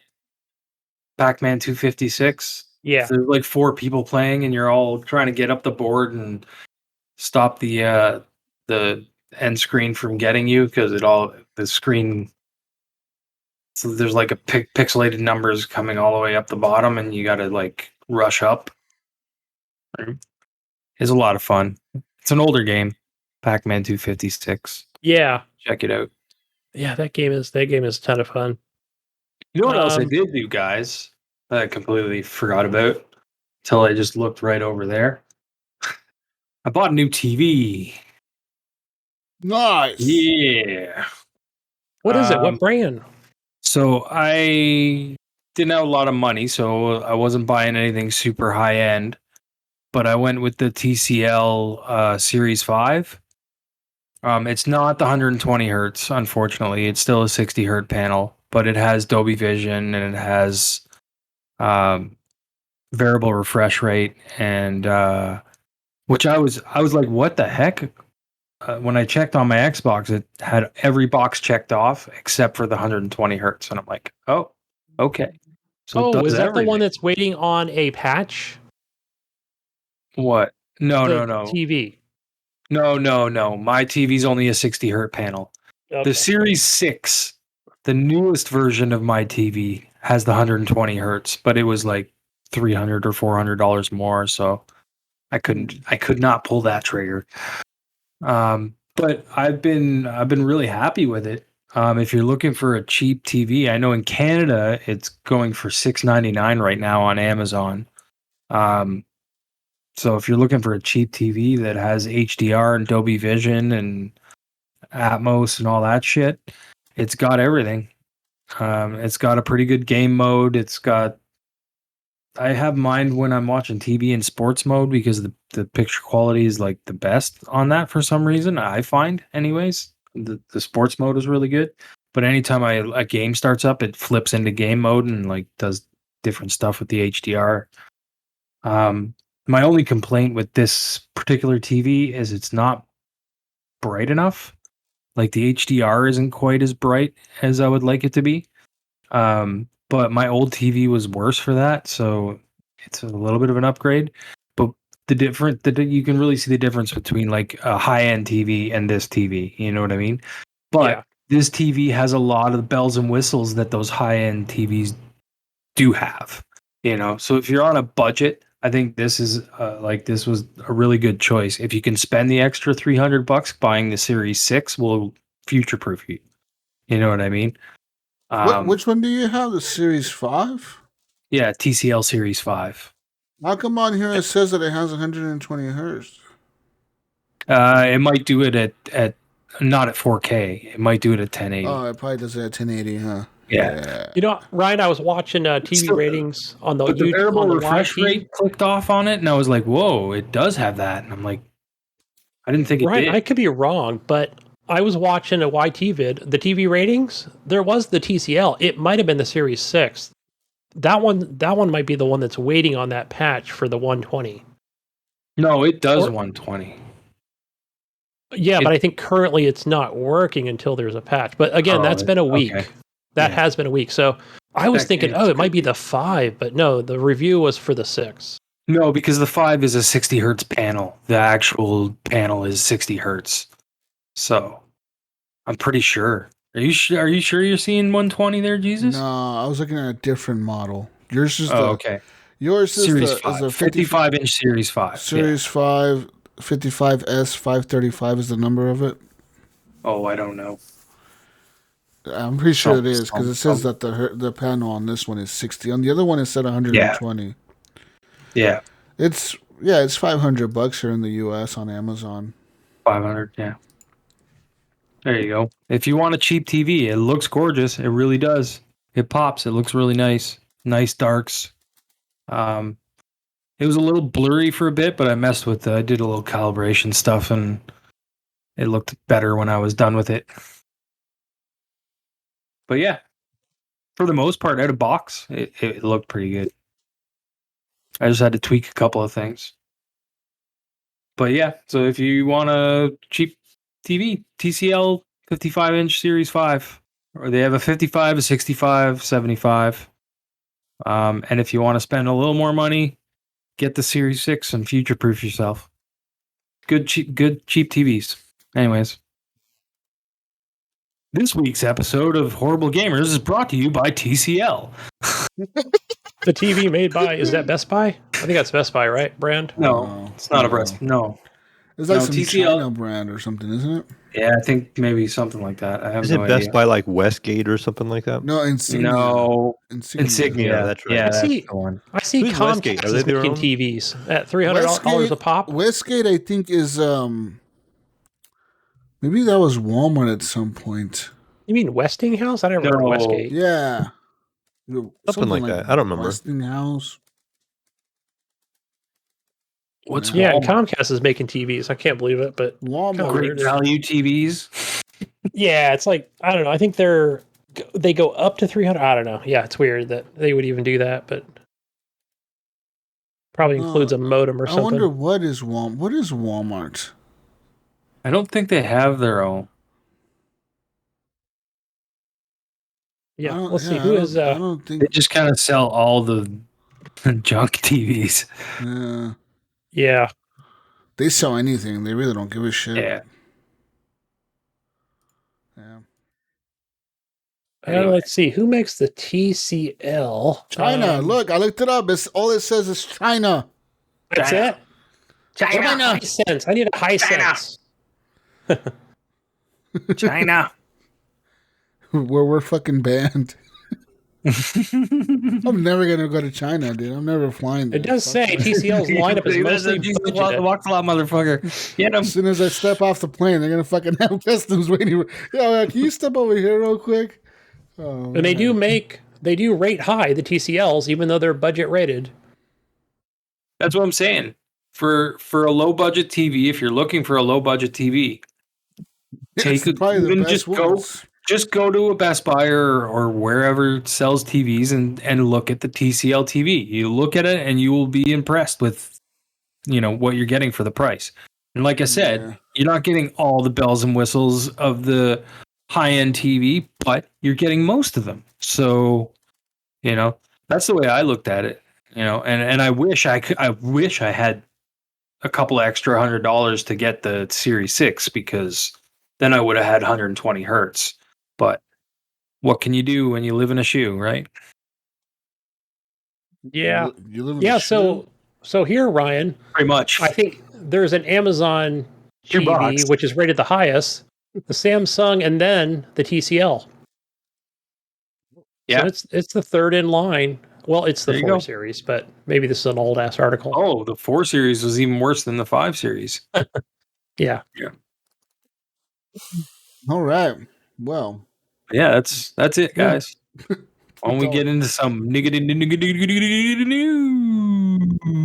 So that being said, it's news time. Oh boy, do I have the news for you. Oh, speaking of Canada, Ryan. Oh no, here we go. Tim Hortons, also known as Timmy's, is now teaming up with superstar Justin Bieber. They sure are. Right. I was on with Gunny earlier, and I ate 3 of them. One of each. What does this have to do with gaming? They're now making something called the Tim. What is Tim Biebs. Tim Biebs. Tim Biebs. A new flavor. It's a Timbit. What you guys call donut holes. Okay. They're called Timbits.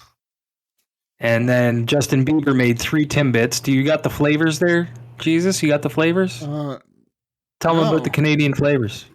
Doesn't tell you the flavors? Hold on. Maybe well, it has to be here, but it's probably all the way to this article here. I'm not getting for the flavors. Okay, I got the flavors here. We got. All right, what are they? Chocolate white fudge. Oh, that one was really good. That one was excellent. This one doesn't sound good. This next one doesn't. Mayo, I need your opinion on this next one, motherfucker. Sour cream chocolate chip. No. No, fuck no. That doesn't sound good at all. Breakfast. Now wait. Snack. Now wait. Don't think sour cream as in sour cream, like that you put on nachos. Okay. It's a donut. Yeah. Have you've never had a sour cream donut? No. It's different. I don't think so. Try one. The fuck is You're a sour? Like them. We don't have that here in America. I bet you do. Come on, we have the Timbits here. We're in Reynoldsburg, where I'm at, Polaris, Blacklick area, and all that stuff. But I don't know if I've ever had a flavor like that before. They have a Tim. No, this is a special thing. It's only going on for a limited time. I mean, anything sour cream wise, I like. I mean, besides chips, So get yourself to a Timmy's and get your not maple flavor. What was the other flavor? Cream flavor. What was the other flavor? Last flavor we have is birthday cake waffle. Ooh. Yes. Now you're talking. And all three of them were really good. Gunny watched me eat all three of them. I watch you see you eat the chocolate one. And that's why this article is in the news. Okay, well, now you know, ladies and gentlemen, that are close to Canada and or in Canada, you can go to Brian Tulp, give us a report back, eh?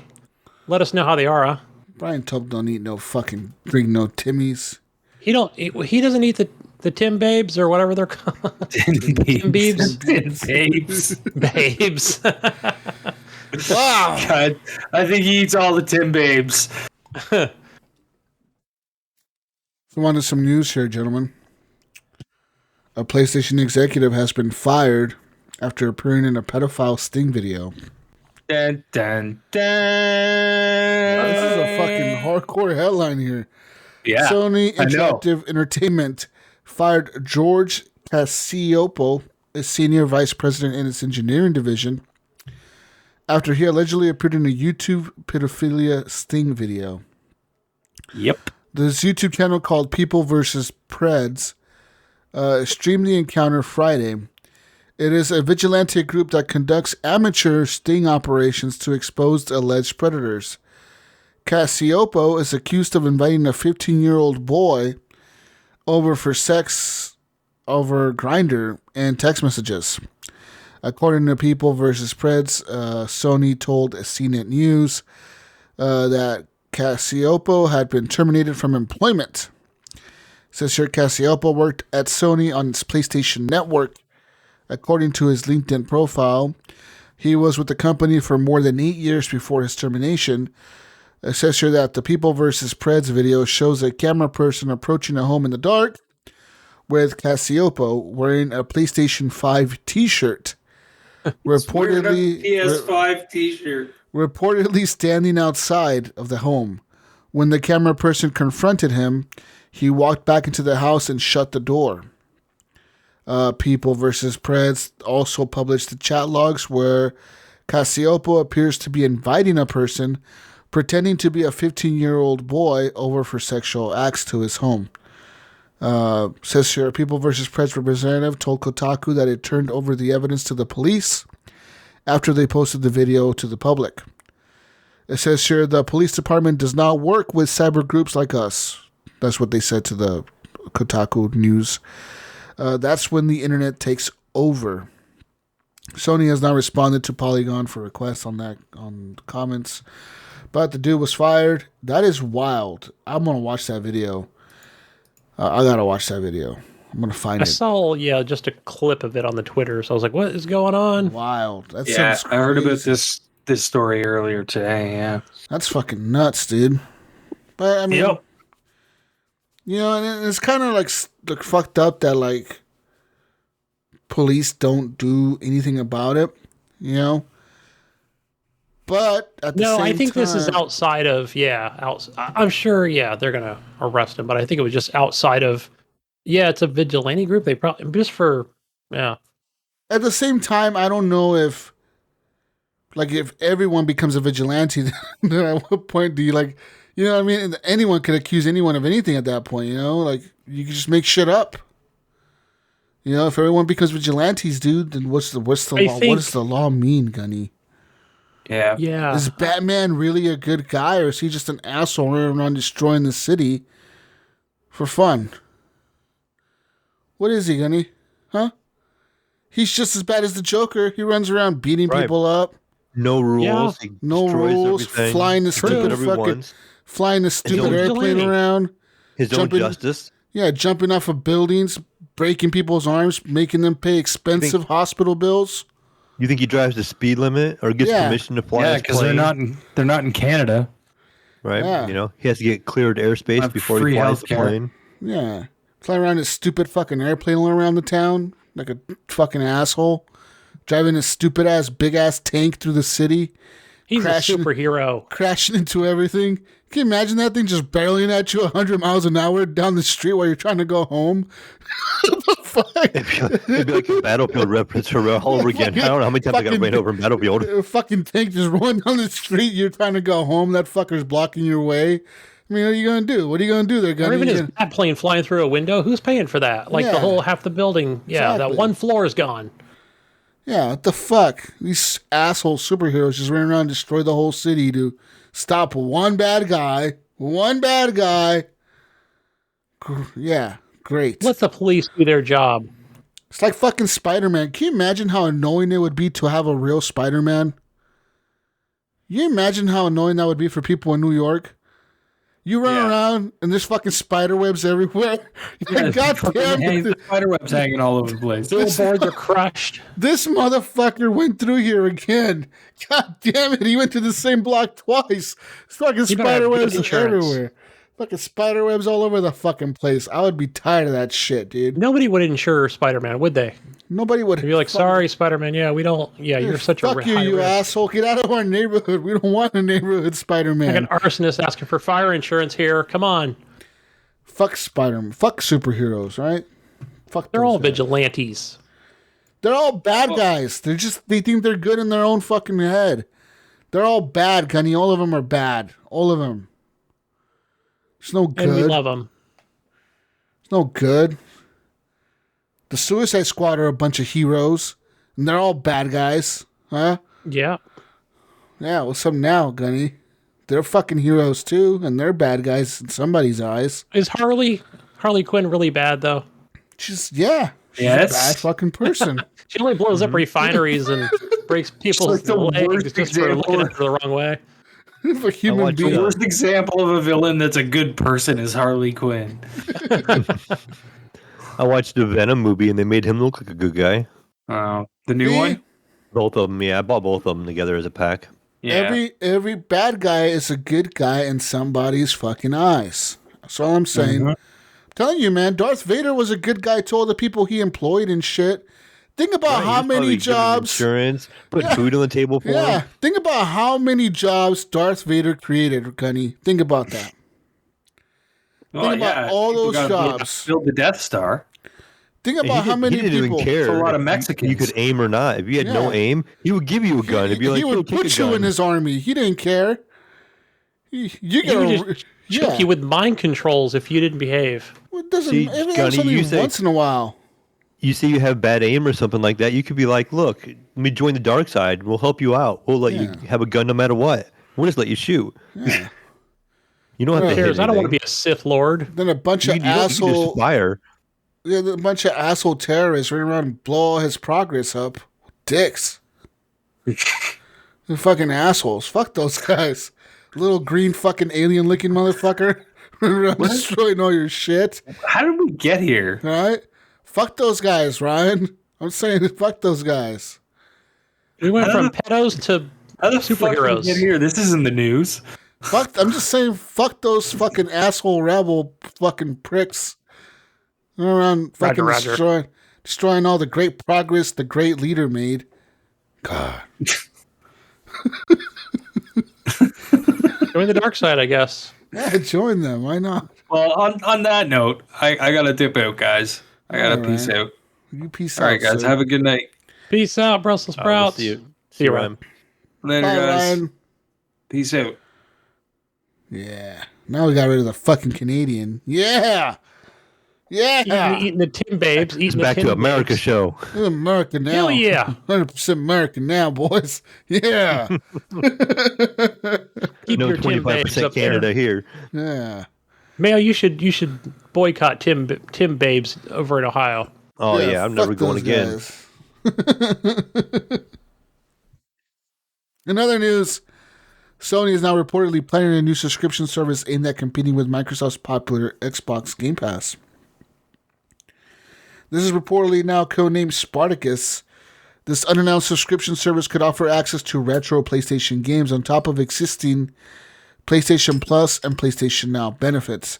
Spartacus would merge two existing services, PlayStation Plus, the subscription that unlocks online multiplayer emulating PlayStation 4 and PS5 games, and offers monthly access to a library of titles, and then PlayStation Now, the cloud gaming streaming service that gives subscribers access to PS2, PS3, and PS4 games on the PS4, PS5, and the PC.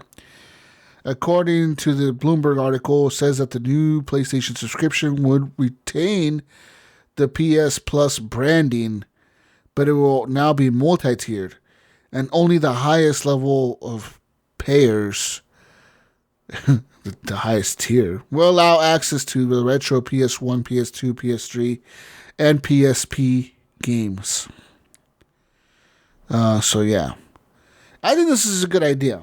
This is what they should have done a while back. We kept saying, why aren't they pushing PS Now to more people? And you know what? If for $70 a month or a year or whatever, instead of 50 or whatever, you give people access to PS Now and you give them access to PlayStation Plus games. You get it, PlayStation Plus, PS Now, your PS Plus games that are yours in your library, and it costs you $80 a year or whatever the fuck. You know what I mean? Like, that's still worth it for some people. We think of Game Pass and the cost of it. For a year of Game Pass Ultimate, it's way more than $100, isn't it? How much is it? Oh yeah, but Ultimate's 50. I paid. If you paid the regular subscription fee, it's $15 a month times 12. Yeah, so that's $180 a year that you're paying for that subscription. Now, can we find... What is it? It's 5 on PC and 10 on console, right?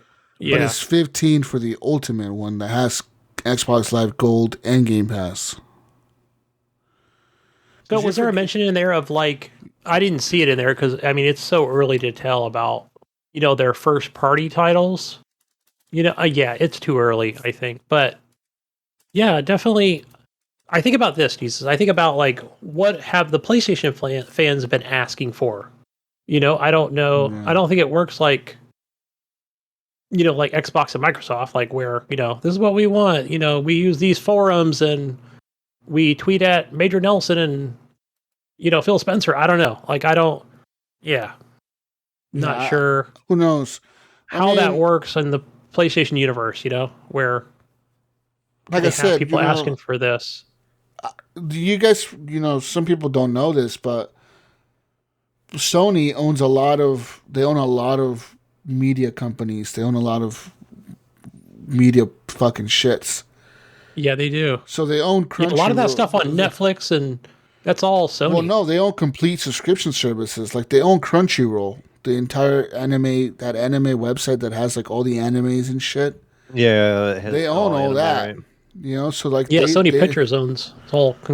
They own all that. So I mean, they could easily say, "Hey, you know what? You get access to Crunchyroll, you get access to PS Plus, you get access to PS Now, and it's included in the subscription."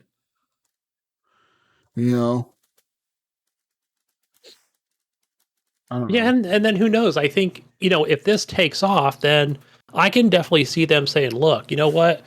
Fans are now asking for, these first party titles. Maybe we can play God of War Ragnarok day one, for $15 a month, or, $1 trial or a $5 trial. We'll have to see how it plays out, So, but here's the thing I think about too. I'm curious what, these third party companies are thinking, like, wow, this is working out great for somebody like, let's take Square Enix, right? Kind of the way they do their publishing. Some games are just on PlayStation. Some are, exclusive deals with Steam. Some are with Xbox. I like how they diverse like that, by the way. But yeah, I wonder for somebody like, Ubisoft kind of does their own thing, Activision, right? But I'm just curious how they look at that and they go, damn, like, how are we going to do this when they're trying to do it on both consoles? That's a lot of money, Like, hey, it's working great on Xbox, but this may not work for us over on PlayStation as well because we're getting full price, our 30% or whatever, or our 70% revenue from each game sold. So, yeah, I mean, just something to think about. I'm not trying to say that Game Pass is not good long term. I just, want to make sure it's going to work out, for both companies, and if they I'm just these saying, two. all Sony has to do to be in the terms of gamers better than Game Pass. All they have to do is add one of their media companies to this shit. That's all they have to do. Crunchyroll. They also own Funimation. So that's another anime like super big network or whatever. They own that too. So they could just be like, look, you get access to all this Funimation shit, all this fucking Crunchyroll shit. It's all there for you. And you know what? We might even throw some music in there because Sony owns a lot of fucking music, man. Sony, BMG, all that stuff is all, yeah. I can definitely see them doing that. You know what I mean? They could just throw music Yeah. in there and be like, fuck it, you get access to all this music also, you know? No doubt they'll follow the way of of Xbox with, hey, get your 6 months of Spotify or whatever. You know, and then at that point, instead of just being a PlayStation movies. brand, it becomes more of an entertainment brand. What Microsoft has always been trying to go after is that they don't want to be a gaming brand; they want to be an entertainment brand, and that's what they've been trying to shoot for. Now, Sony could totally beat them to the punch, just because Sony has more media companies, where Microsoft doesn't. You know, Microsoft has software, they have hardware. They're not a media company, though. Microsoft doesn't own anything that's media, that's movies, that's entertainment. Sony does, on the other hand. Sony owns networks. They own fucking tons of music labels, you know, like a lot of music labels. And not just in America. They own them in Latin America, Europe, China, Korea, India, Asia, everywhere, you know, like, so they could fucking, you know, they could be a lot. They could really, really, really beat Microsoft here if they play it right. Yeah. They You just know, gotta it looks like somehow they're doing it market right it. now. The way they're what they're talking about now with, these older titles. And yeah, I say if they start out slow and then boom, eventually, work its way up to be something more competitive, because right now what I read, it's not competitive with Game Pass on Xbox, but it may get there eventually, you know? Yeah, I guess Yeah, I mean, it I'm might sure just take some I'm sure they're time. talking to publishers going, what are you giving Microsoft? What are they giving you? Right. So yeah, how do we match it? What do we have to do here? So I don't know. And do they even have to compete with, Game Pass? I have no idea. I haven't checked on those numbers to see if that's even something they would need. Yeah, I think they're doing fine with what they have and the studios they have, right? No doubt they're probably going to buy some more studios. Probably nothing big like, like like what Microsoft has acquired recently. With Fallout. What is it? Fallout Studios. ZeniMax, right? So I mean, nothing huge like that, but we'll Yeah. see. See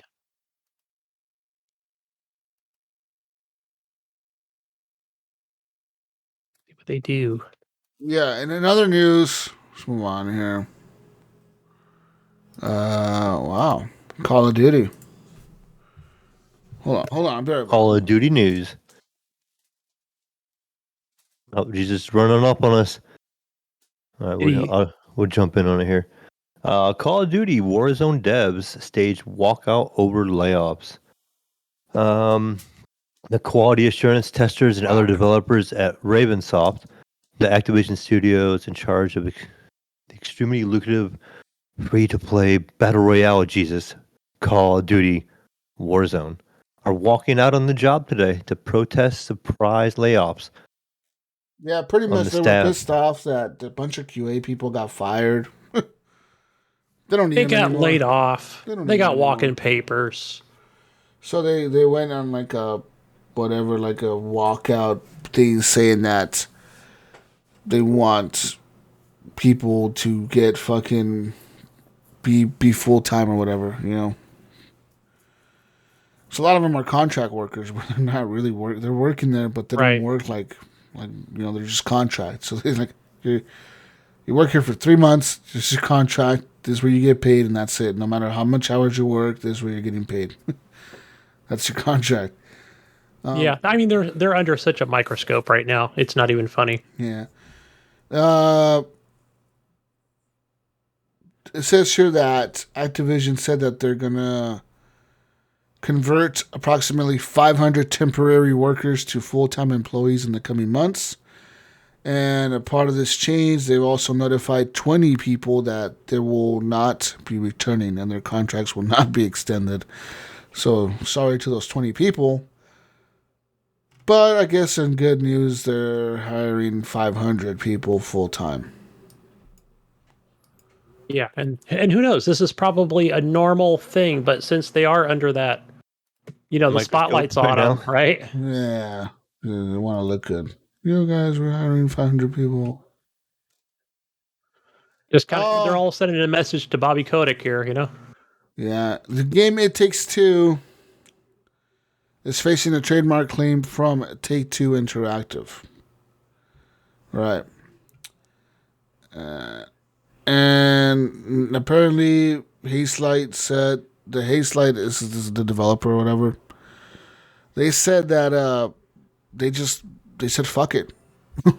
Fuck it, like we're gonna abandon the claim and the ownership of It Takes Two. So, I mean, who knows? I like the little title of their article. Do you notice that, Jesus? It says it takes one to create a messy situation. Oh yeah, see that little line there. Yeah. Yeah. Anyways, yeah, it Takes Two. The game got sued by Take-Two for copyright infringement on the name. It Takes Two. Come on. And it's takes, not take. Right. Yes, takes two. To me, they probably just didn't think about it. You know what I mean? They probably just like, oh, it takes two. Make a good title for a game. Well, 'cause that's it takes the whole two point of people the to play. game. It takes two people to play. Right. Yeah. And so it's they not probably Call of didn't Duty. think. Come on. They probably didn't think of Take-Two Interactive. Like, oh, we should check because the word Take-Two is in our title. I wouldn't have ever thought of that. People are not liking Take-Two at this point. People are saying that the company that they've become, the company that they used to be, is way different. People are saying that they're just not the same. Whoever's running the company has been recently running it more of like a fuck you, we'll just take your money and run type of situation than where it used to be before. They actually used to make games that people enjoyed and shit, and they wouldn't fuck with people as much. But who knows? Those are just rumors on the internet that we're reading. In other news, Halo Infinite reviews are coming in hot. And they're saying that the game is great. It is an open world experience this time around, Gunny. And while the game is open world, it is kind of linear in the way the story is told. Missions can only be played linearly, so you cannot skip a mission because you're doing open world shit. And certain sections can only be advanced by completing the things in that section. So you got to complete this whole section, do everything here, and then you can move on to the new area or whatever, or the map or the world or whatever. But they are saying that the first two missions of the game cannot be replayed at all unless you scrub your save and you restart all over. So if you're doing a collectible run, they say to make sure to either collect everything that's in that map, make sure you find everything that's a collectible, or be prepared to scrub your save and go back all the way to the beginning of the game and then continue forward again. The game will not let you replay certain missions. It's really weird. They say the missions cannot be replayed. So once you beat a mission, it's just done. You can sometimes go back to the same area that the mission took place in, which will let you still get the collectibles, but you cannot, enemies won't be there. It's different. Yeah, I'm curious if they were given a rating or something. Well, I'm sure there's a statistic, but yeah, maybe there's a new game though. plus, possibly. When you can go back and play a mission over again, say you really enjoyed that mission, the way I remember doing some Forza races that I really enjoyed, and you could go back and play. I remember playing when I liked Control. there's a mission in there I really enjoyed. It gives you some of that rock music, and you're playing through, and you're doing all that stuff, and you kind of feel like a badass, and the world's kind of all shifting around. That's a really fun mission, and to go back and play it again is kind of fun. Or if you want to show it to somebody, be like, hey, look, it's this mission. This is really cool. So I kind of wish some more games would actually let you replay them. Maybe not affect. Maybe say if there's a game you're making decisions or something like that, but you should be able to go back and at least experience it again, I think. I'm sure, something tells me that, I know, Jesus, you're not done reading the article, but something tells me eventually they'll get around to it. You know what I mean? Like, it seems a little, I don't know, something's off about it, right? Because this is probably going to be after they add co-op, a campaign, right? Which is not at launch. And there was something else, right? Oh, the Forge mode. But still, like, I don't know. Something's fishy about this, Jesus. You're telling me those first 2 missions cannot be replayed, but I don't know. Does it have a new game plus mode? Even that, maybe that's not even out there yet. Because people are going to be complaining about that. I can't go back and, get an A rating or something. It seems odd. Yeah, well, I don't know. Something seems off about it. The first 2 missions, the only first 2. Apparently, the other ones. So, like I said, some of them the map unlocks and you can just go back and run through there and get your stuff. But a lot of the missions won't re-trigger. They say, like, the mission once it's done, it's done. Like, even if you go back, if you go back to the spot where the mission starts, it will not trigger it. It will just be like, no. Maybe that's prologue, right? Maybe those are prologue missions. No, that's the entire game. The first 2 missions of the game, though, that's off the world that you go to. That's in Zeta Planet. In the Halo universe, you go to a different planet. In this new game, you go to a different planet. Once you leave those first 2 missions, you go to a different world completely. Okay. You cannot go back at all to that world. In the main game, once you complete a mission, you can't go back to the mission you just went through. Say, like, you went through this fucking building, you killed everybody. You can go back to that building 10 hours later, and the collectibles will be there. Just the mission will not restart. There's no more mission there. It's done. No mission in the game can be replayed, they said. It's just once you're done, you're done. You can go back and get the collectibles in the same area, but the missions will not re-trigger. Right. It'll probably be grayed out, yeah. And the first 2 missions of the game, you cannot go back to at all. You cannot go back to that location at all. So you got to get everything that's there first time around, or completely delete your save and then go back and then do it again. Mm. So that's what they're saying. Yeah. Anyways, that's Halo news. Like I said, other than that, for Halo, the reviews are coming in good. What else? Oh well.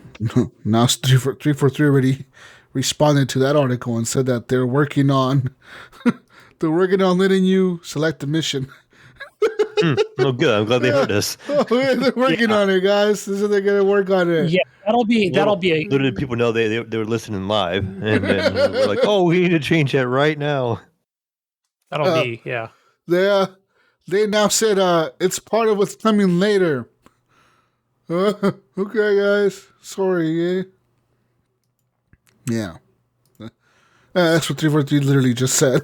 Hey guys, we're working on it. No worry. Like, we're gonna let you replay the missions. Okay? No worries. What else? What else do I have in news? Let's see. We got Todd Howard here, Jesus, which cryptically teases 2 big step out moments in Starfield. The upcoming sci-fi RPG will be more grounded than Bethesda's previous games, but will still offer big moments. They served up a new look at its upcoming game in an extended video featuring Todd Howard and studio director Angela Browder and art director Matt Carafano, talking about some of the inspirations for the game and how it's different, but still similar to earlier Bethesda RPGs. So what do you think? I'm kind of going with that Fallout in outer space. So, but that? I guess Fallout outer space. That's what I'm just reaching towards here, and have some of those same assets, but yeah, I'll take it. I mean, I will. I'll take Fallout in outer space. Yeah, as long as the the spaceship aircraft or whatever is fairly polished. But again, it's Bethesda, right? So there's gonna be bugs. But yeah, I'm looking forward to it. Yeah, if there's other planets I can go to and explore new worlds, I'm all about it. Give it to me. But I'd also like a Fallout 5 too when you get a chance, right? Because Skyrim, that's more fantasy. For our Australian listeners, I'm not going to do the accent. Go ahead. For our Australian listeners, Game Workers Australia is a organization that was an advisory and support role beginning 2022. It will become the first game union for workers in game development in Australia. So it'll actually become a full-blown union. They will be unionizing across for all the developers in Australia. And apparently if you're a programmer, a developer, you work as a professional in media, entertainment, or whatever, you're going to become part of this union. And they said that they will be able to now take legal action and defend their union members against underpayments, discrimination, bullying, organized collective agreements at their workplaces, and then lobby the governments and industry on an equal playing field with studio owners and publishers. They're going to relaunch as Game Workers Australia. So, yeah. It says here, by becoming a member of the newly formed Game Workers Australia, you will become a formal trade union member of Professional Australia and have access to support, services, and solidarity that would help you at your workplace. We will retain our free membership tier and then continue to offer the same assistance that we currently offer to anyone in need who approaches us. But with the power of Professional Australia behind us, we'll be able to do so much more. And then, so there's that. And you can actually click now by becoming you go to their website, you can go there and try to become a member. You get informed about their news, you can get their newsletters, etc., whatever. But this is big for game developers because people keep saying game developers need to unionize, and this is the first time that is happening, and it's happening in Australia out of all places. Like, in the U.S., people are saying that it should happen in the United States or Canada or Europe or wherever else in the United Kingdom. But it's happening in Australia, Gunny. Boy, Mike, I think we should all be union. We're all Teamsters, right? By the way, all three of us. Hell yeah, Teamsters. Brotherhood. America, fuck yeah. Local 70 represent right here. Yeah. Okay, whatever, Gunny.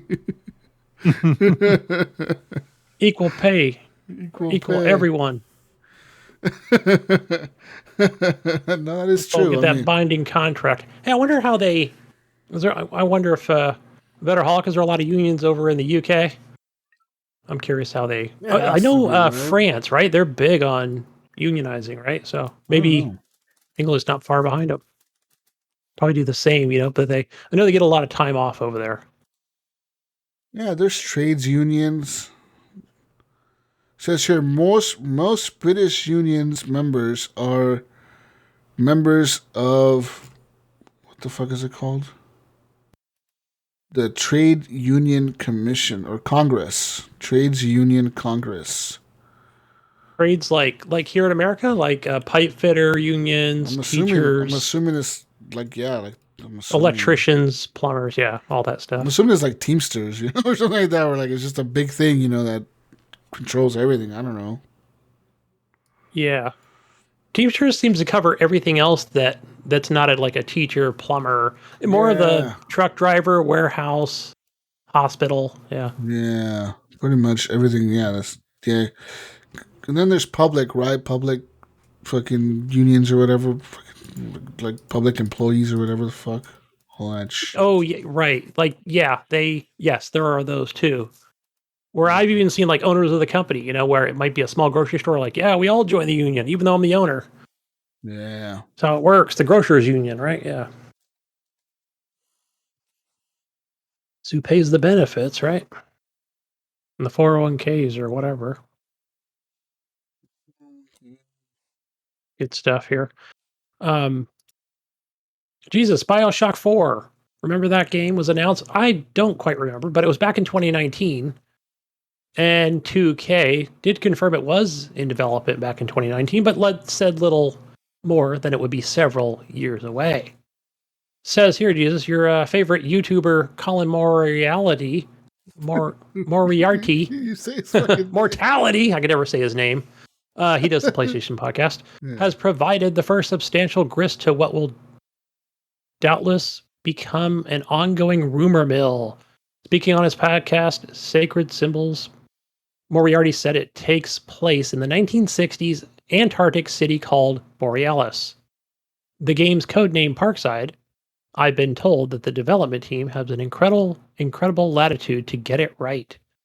Mm-hmm. The Parkside code name has come up before, specifically back in 2018 report about Hangar 13 and its 2019 report about a canceled version of BioShock 4.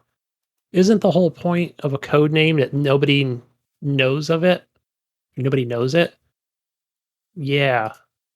That's kind of shitty though, right? I mean, for Moriarty to even though like he probably knows things, right? Because he's known people he still knows people in the industry, right? Just like any former IGN or, somebody who's been in media or, that regard. I don't know. There should be some kind of thing, but why not? If it gets him the numbers and more Patreons for his show, I guess why not? So, yeah. I don't want too many spoilers or whatever. Like, I don't want to know I'm just not that person. I don't want all the details. Just tell me. I don't want to see the first 4 hours of a game, just tell me what it is and what it does and show me some trailers and get me hyped and I can pre-order. But speaking of trailers, you know where we're going to see lots of trailers? The Video Game Awards? That's right. Hey. Motherfucking Video Game Awards. That's happening. Is that in 2 days? I think it's in a couple days, right? They're not called the Game Awards. They took the video game, like the video part out. They're just called the Game Awards. The Game Awards 2021 will be this Thursday, December 9th. Mayo and Gunny. Mark your calendars, Mayo. I know you want to watch. You said it's Thursday, December 9th? Yeah. Yep. I usually get home from work every year. It's usually just starting.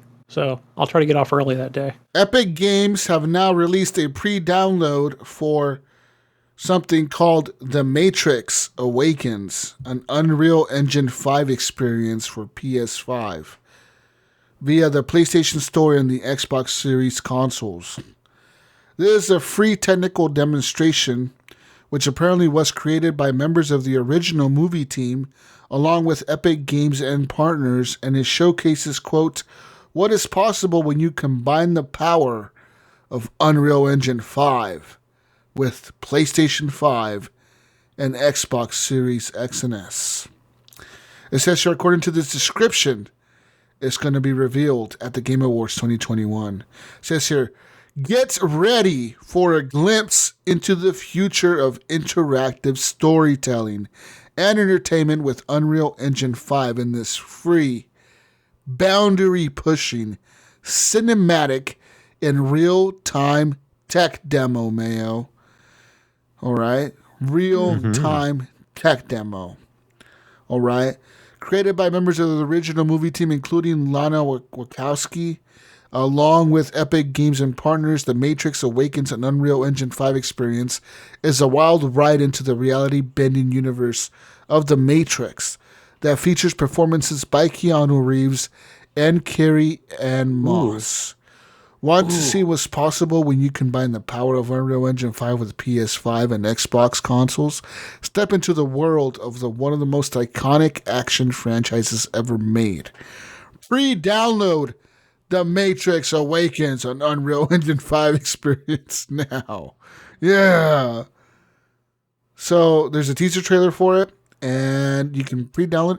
So like, what are they calling it an experience? Is like, are you gonna be like walking around a demo or something? Or what do you guys think it is? They're calling it an experience. I think so. I think picture you it will being be. like that. What was the last one they showed for the PlayStation? Remember? Was They showed that the girl E3 walking or through was the that? cave, and they were showing about the audio and like saying how great it was. And That was amazing, though, wasn't it? I mean, you have to admit that was amazing. But that was just a video. But Right. is this experience, like you said, is it something I can, interact with or walk around the world? That would be cool. I'd like to do that. Even if I'm not shooting anything or, Yeah, I wonder if you'll be it's shooting not. anybody or what are you gonna be doing? Just watching a movie? We're gonna be watching The Matrix. That would be cool. Matrix is like probably one of my most favorite movies out there. It's in my top 5. They're pretty Got good. those on I like 'em. DVD. I like them. The first one was really cool. The second one was alright. The third one kind of was off to was weird. Yeah.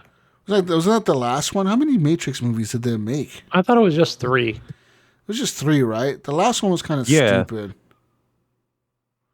well, wasn't there an animated series too, like they did forever? But movie wise, it was only 3.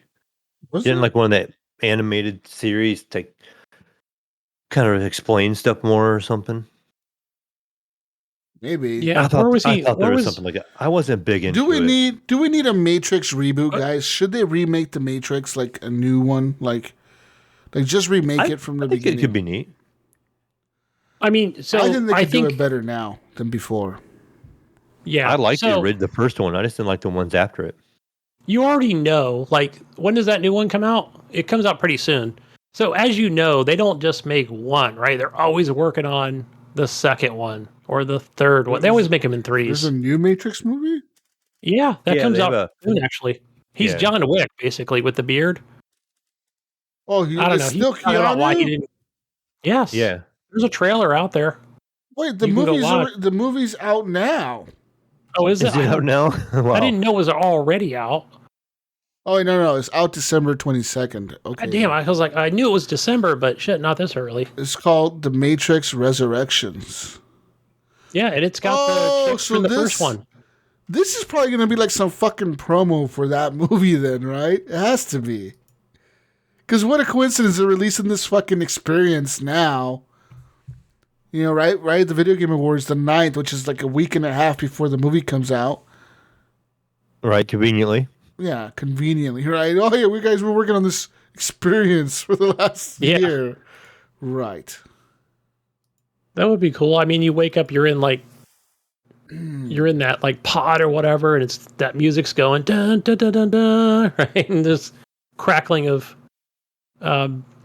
lightning and thunder in the background, and then you get sucked in. That'd be tight. No, but it'll be something more updated. But no, if you watch the trailer or whatever, it's like they don't know each other. Neo and I forgot her name, but her character name. Trinity? Yes. Yeah. Do I know you? Yeah, I don't know. Trinity, yeah, that's her name. Man. Like we've met before. It's like reincarnation here. What's going on? I guess the Matrix got reset. I don't know, people are speculating, and Wait, probably a isn't lot it more that you they're can read. still stuck in the Matrix? Like Neo and Trinity were stuck in the Matrix, but the program got reset or something, and they're stuck in there. But they I don't, because I'm trying to think of the last one where wasn't it more or less like, yeah, we kind of agree, like the overlords or whatever. Overlords, I don't know what you call them. That's fine. We'll learn to live together here, I guess, and not try to kill each other. Yeah, that fucking movie was. All those movies were fucking awkward, man. Right? Yeah, even like the last one, wasn't he like he was basically Superman, right? In the last one, Yeah. I'm trying to think of the last, like and then his eyeballs got burnt out, and he went to the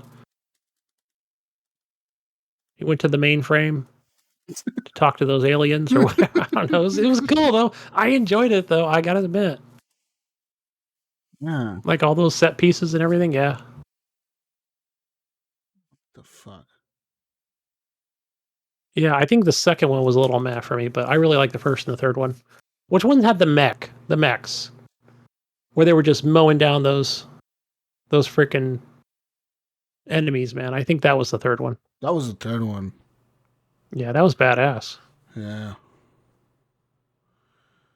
The Sentinels, right? They were just mowing them fucking things down. That was awesome. That I'm was ready bad. for a new Matrix movie. I didn't even know there was a new. Like honestly, I didn't even fucking know there was. I was like, is he? I don't think he knows. Yeah, he didn't watch the trailer. Wow, I have not even seen a trailer for it or nothing. I'm just gonna go watch it. Fuck it. I'm just gonna show up. I'm already playing the music from the first one in my head. You know, like so good. I'm just gonna go watch it. But yeah, do you think? Okay, I guess the question is, Jesus, are we ready for a new Matrix game?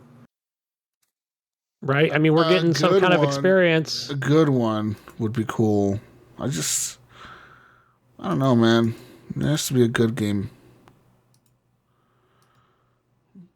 I don't know. Are we ready for a Matrix game? What kind of Matrix game? Yeah, because I think I played. My gosh, I think I played the first one on the computer. This was back in when I met my wife in 2000. I got that in Max Payne, and they were both bullet time, which was really cool at the time. I was like, "This is awesome." Slow down time. Yeah. Now I don't even remember if I played on keyboard or some sort of gamepad or something. I don't remember what I was using. Last I think it was mouse and keyboard.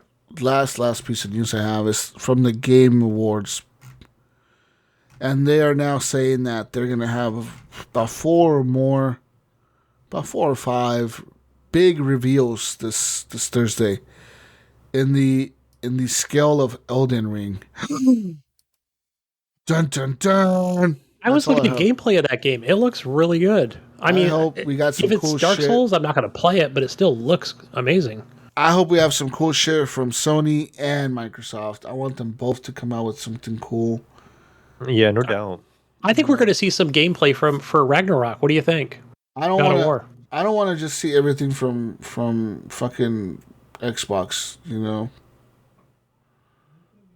I think we're going to see more Horizon. We're going to see some gameplay for Ragnarok, not just a trailer, I think. And the other thing I think we're going to see is, and I hope it's good. What is it that new Xbox studio that they formed, the quadruple A studio, Perfect Dark? I don't know. We'll see how that goes, but that's more of a reboot, right? And Sony needed to come out with a new, what's their racing genre? The one I always forget the name of, but they need to redo something there. They always did. To me, they did them first, right? So, not that it needs to compete with Forza or anything, but yeah, definitely come out with their own version of it. Not Drive Club, but yeah, I don't remember. Yeah, but yeah, I haven't played them in years, right? Yep. Now it's gonna get me. I always forget it. Anyways, I think we're done with news, Gunny. You know what time it is? Gran Turismo. There it is. It's time for some questions for the community. No, it is the console corner time, folks. That's right. I'm jumping ahead here for the month of December.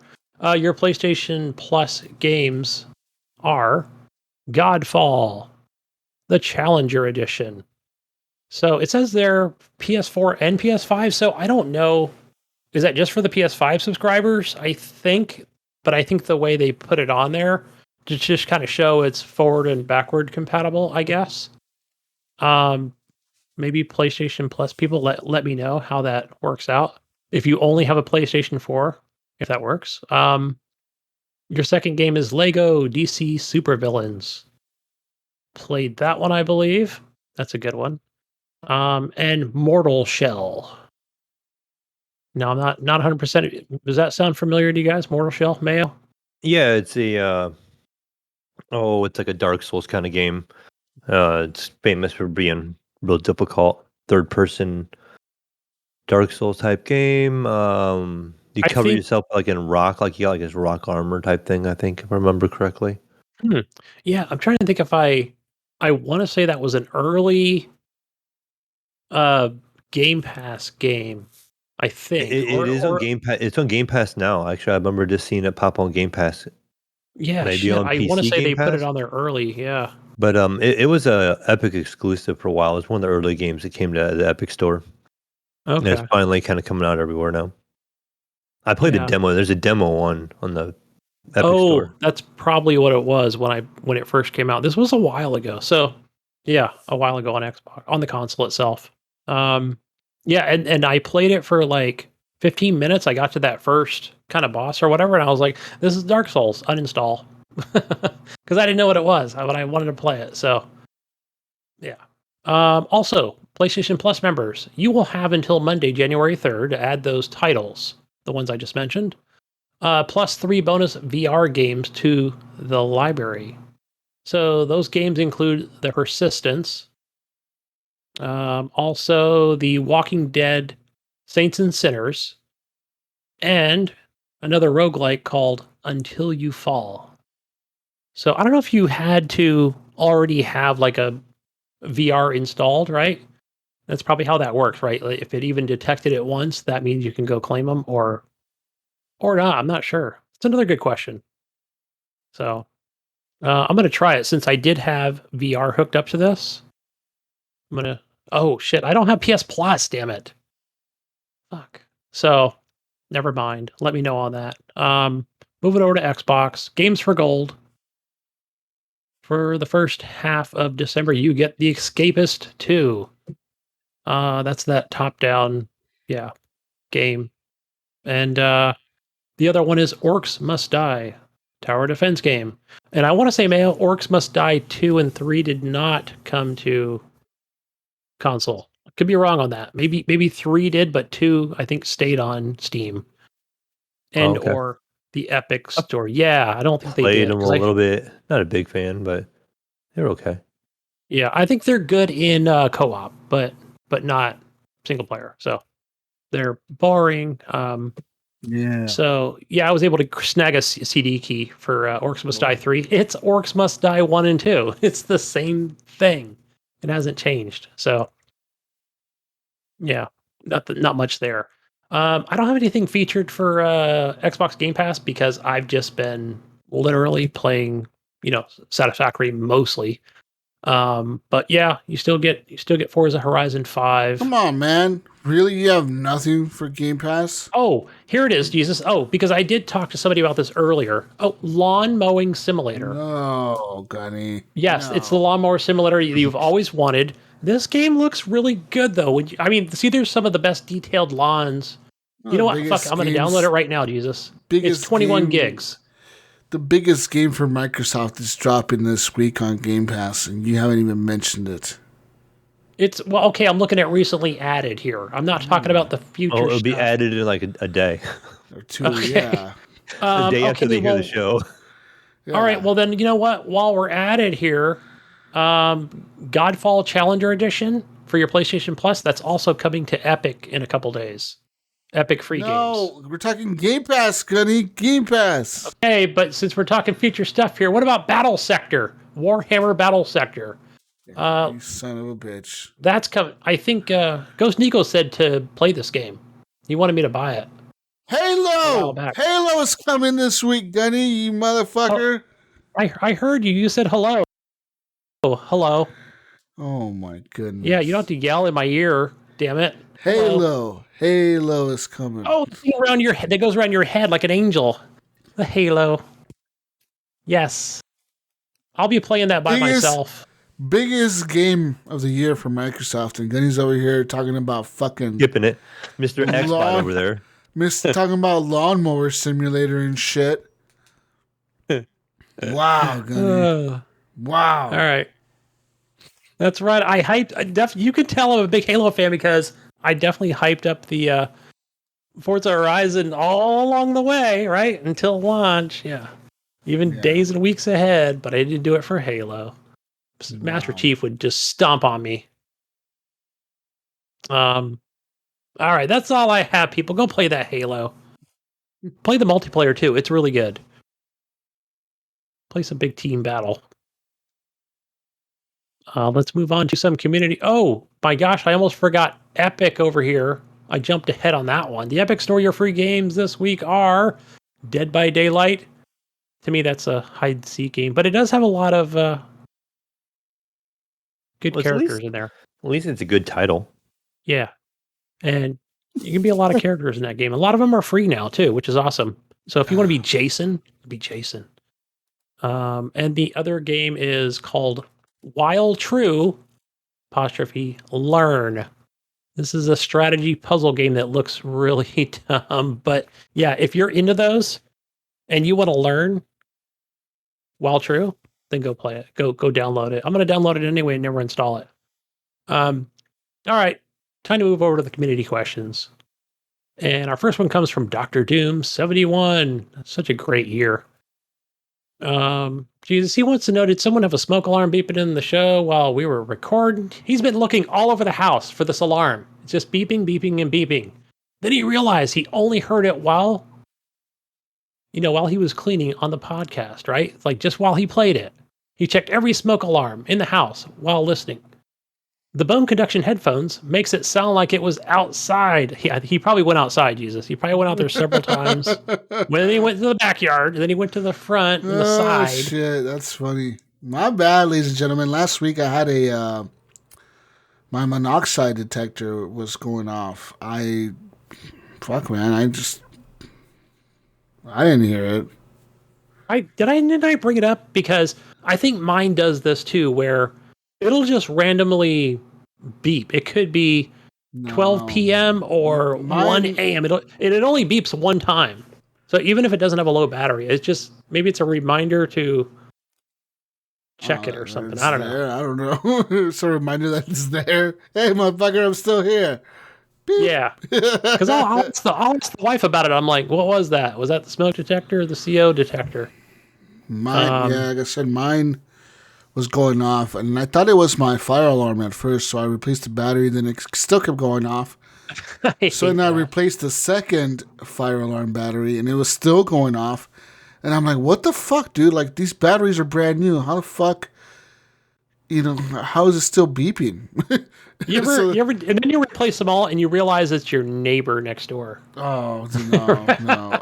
So then I replaced my monoxide detector was going off. So, you guys have those over there where you live, Mayo? Do you guys have to have monoxide detectors? I don't think we have to have them, but I've had places with them. Yeah. How about you, Gunny? Do you guys have to have them? Yeah. So it's in every apartment here, and it's probably, like the wife said, like they don't have to, but obviously before a tenant moves in, right? It's got to be installed. It's got to have a fresh battery. But after that, like they don't, it's not required to have maintenance go in every 6 months and check them or anything. Now, I know one thing that does happen is, and I don't know all the details on it, and I've been here too, where the fire department will show up and they'll say, hey, we're doing an inspection. And I think sometimes they either want to do it on like maybe an empty apartment or, like some tenant's apartment. And they're always pretty cordial about, hey, like whose apartment can we go into and, who's welcoming or whatever. And we can just check the smoke detectors or something like that. So, and it's not by appointment. Boom, they just show up. So, yeah. Or they want to inspect like the actual fire alarm that we put on the outside of the building. But yeah, probably carbon monoxide too, I would assume. Yeah. No, here's it's the law, man. You got to have them in like buildings and shit. You rent out or whatever.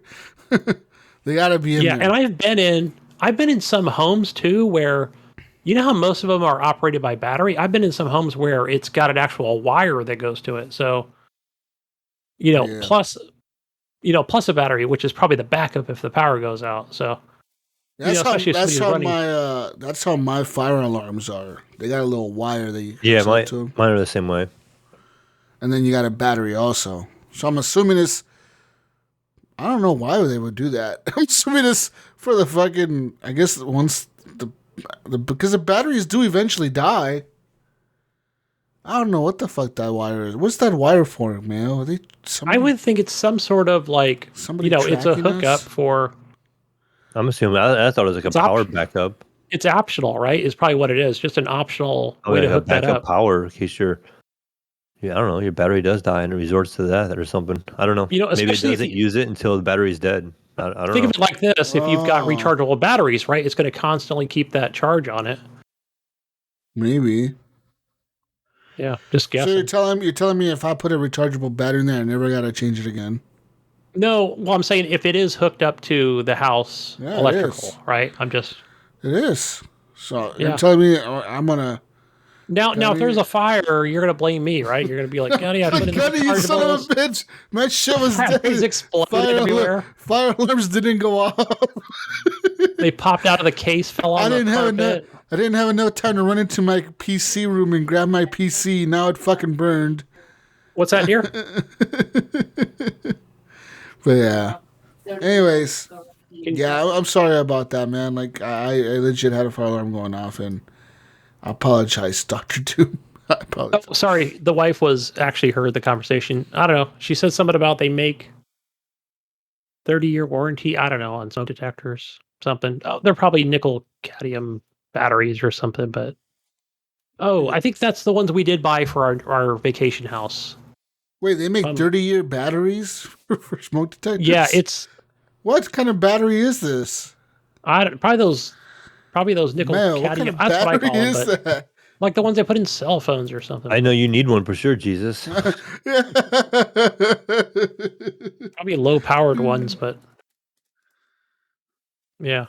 So yeah, that answers Andrew D's question about getting new batteries into the smoke detector. But Andrew does have another question here. He wants to know, how heavy is your Mayo duty? Your Mayo. I guess this one with a picture he had posted, and it said heavy duty Mayo was the label. Was that like a whole gallon of Mayo or what? No, it was like a regular jar. Maybe it was a gallon. Why was it called? I thought they were big gallons. Why was it called heavy duty Mayo though? I don't know. I mean, like I've never been in a situation where I needed mayonnaise and thought to myself, you know what, Gunny, this mayonnaise is not enough. You need some heavy duty Mayo. We need some heavy duty Mayo up in this bitch. You need because now I gotta be like, you know what? Now I gotta Google that, right? So it's called I'll just say big jar, right? A big jar of Mayo. Yeah, I think that's what it is. Yeah, okay. I zoomed in on the picture he posted. It was at Gordon Foods, and it's a 128-ounce bottle. That's pretty heavy.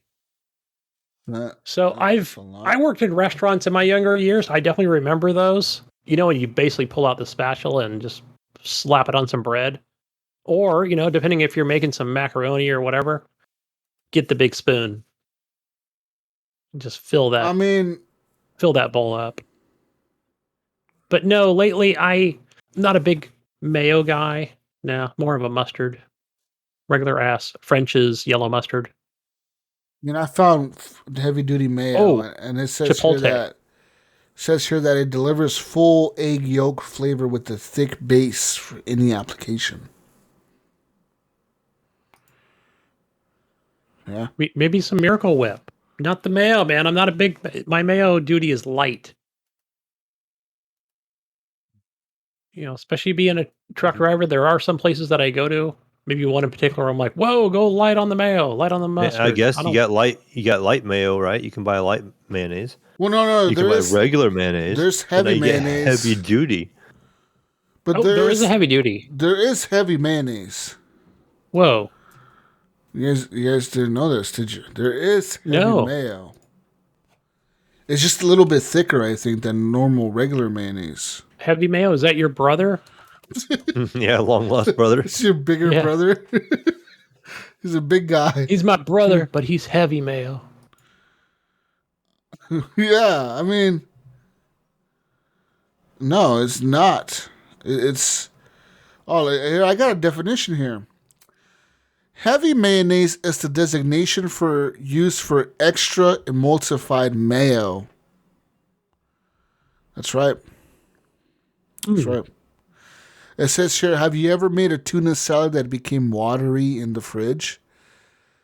That type of separation is less likely to happen with heavy mayonnaise in the recipe. It says here, heavy mayonnaise simply contains more egg yolks than traditional mayonnaise. And, yeah. You can make your own heavy mayo. Oh, nice. All you need is 1 egg. Okay, let me give you the recipe right here. 1 egg. 1 egg yolk. A 1/4 teaspoon of salt. A 1/2 teaspoon of dry mustard. 1 pinch of cayenne pepper. 1 cup of olive, peanut, or vegetable oil. Or a combination of all of it. 1.5 tablespoons of vinegar or lemon juice. And you could add salt to taste. You bring the eggs to room temperature. You place the egg plus the egg yolk, salt, mustard, cayenne, and a 1/4 cup of the oil in a blender or a processor. You turn on the motor and add a remaining 3/4 cups of oil in a slow, thin stream. You then add the vinegar or lemon juice. You then taste it. You correct the seasoning. And then you will refrigerate this until you need it. This recipe mayo will give you about 1.5 cups of heavy mayo. Yep. So I used to make that back in my 20s at a restaurant. So, yeah, the other thing you can do is, if you want some real heavy mayo, some super heavy mayo, you just let it blend longer. The longer it blends, the more thicker it becomes. And it's heavy. Is that true? Is that true? Yes, I used to do it. I used to make that and geez, what's the now I'm forgetting the name of it. Not the romaine lettuce, the dressing. My gosh. Some Caesar salad dressing. Ranch? Yeah, Caesar salad dressing. Right? That's the one that's made with, basically it's just mayonnaise, except with other shit in it, like Parmesan, and throw an anchovy in there for good luck. Mix that all up. Okay. Look, I found the But battery yeah. you're talking about. It's that 10-year battery, right? That says like 10-year smoke detector battery or something on it. Those are the exact ones we bought for the smoke detectors we have. Those are the ones we bought. The 10-year lithium battery power. Yeah, the lithium. Sorry, that's what it is. Well, has it been 10 years, Jesus? Well, maybe it has been 10 years. Maybe. Yeah, see? No, I've lived here for like 6 years. 7 years, 8 years. However long this podcast has been is probably how long I've been here. So, it's been a long time, right? Like 7 years, 8 years now. So, it hasn't been 10. Maybe those other batteries weren't 10-year batteries. Aha, see? They were hobo batteries. Those were hobo Walmart batteries. And now we bought the real man batteries. And these are going to last 10 years. So that's how long the show's going to go. Awesome. That's awesome. Yeah, nice. Got another 10 years of podcasting to do, fellas. Yep. Before we start hearing that beeping again. Hopefully. I don't know. Anyways, any more questions? That is all. That's all we have for questions. That's all. That's it. I thought there was more there. I thought there was more. Oh, no? Oh, nope. I think I got everything here. I'm looking on Discord, but. Did you get the one from Brian 12 Jr.? It says, what's a pet that you can never have and just do not understand? I skipped it. Sorry, Brian. Well, I don't know, man. What's a pet that you can never have and just don't understand? Me, I would never have a spider. I'm not a big tarantula. They're okay, but I don't understand why people want them. Yeah, like, what do you do with that, right? Like, do you just sit there and want? Like, what does it do? It doesn't do anything. Oh, yeah. I guess if you wanted to crawl around on you, you can do that, but... What are those, I'm thinking like Komodo dragon, not the big gigantic ones, but the ones you put in. You put it in an aquarium. Like a chameleon or something? Yeah, something like Or that. An iguana? An iguana. Thank you. Because I thought about this, because I knew I had one friend who had, he had one iguana. He had a couple of them, and they just sit there. They don't move. Unless you feed it whatever every several days or. Yeah. But they don't fucking move. I don't get it. Yeah, but you could have it crawl around on you and shit, I guess. Yeah, you could do that. I guess you can bring it out and play with it until it bites you or something, but My cousin had one when I was younger, and I remember we went out to it's the swap meet out in Vegas at the time. Vegas is fucking hot, so it was the summertime, and it was a swap meet, and it was like an outdoor swap meet, so it's fucking huge. And I had one, and I just put it on my shirt, and that fucker was happy as shit because it was out in the sun, So it was just chilling on my shirt, just fucking crawling around me and shit, wouldn't fall off. It's kind of pretty cool. I mean, but really, there's nothing else you do with them. I mean, you watch them. Watch them do things. You just watch them. No, I mean, that's with most pets, though, right? I mean, fish, you just kind of watch.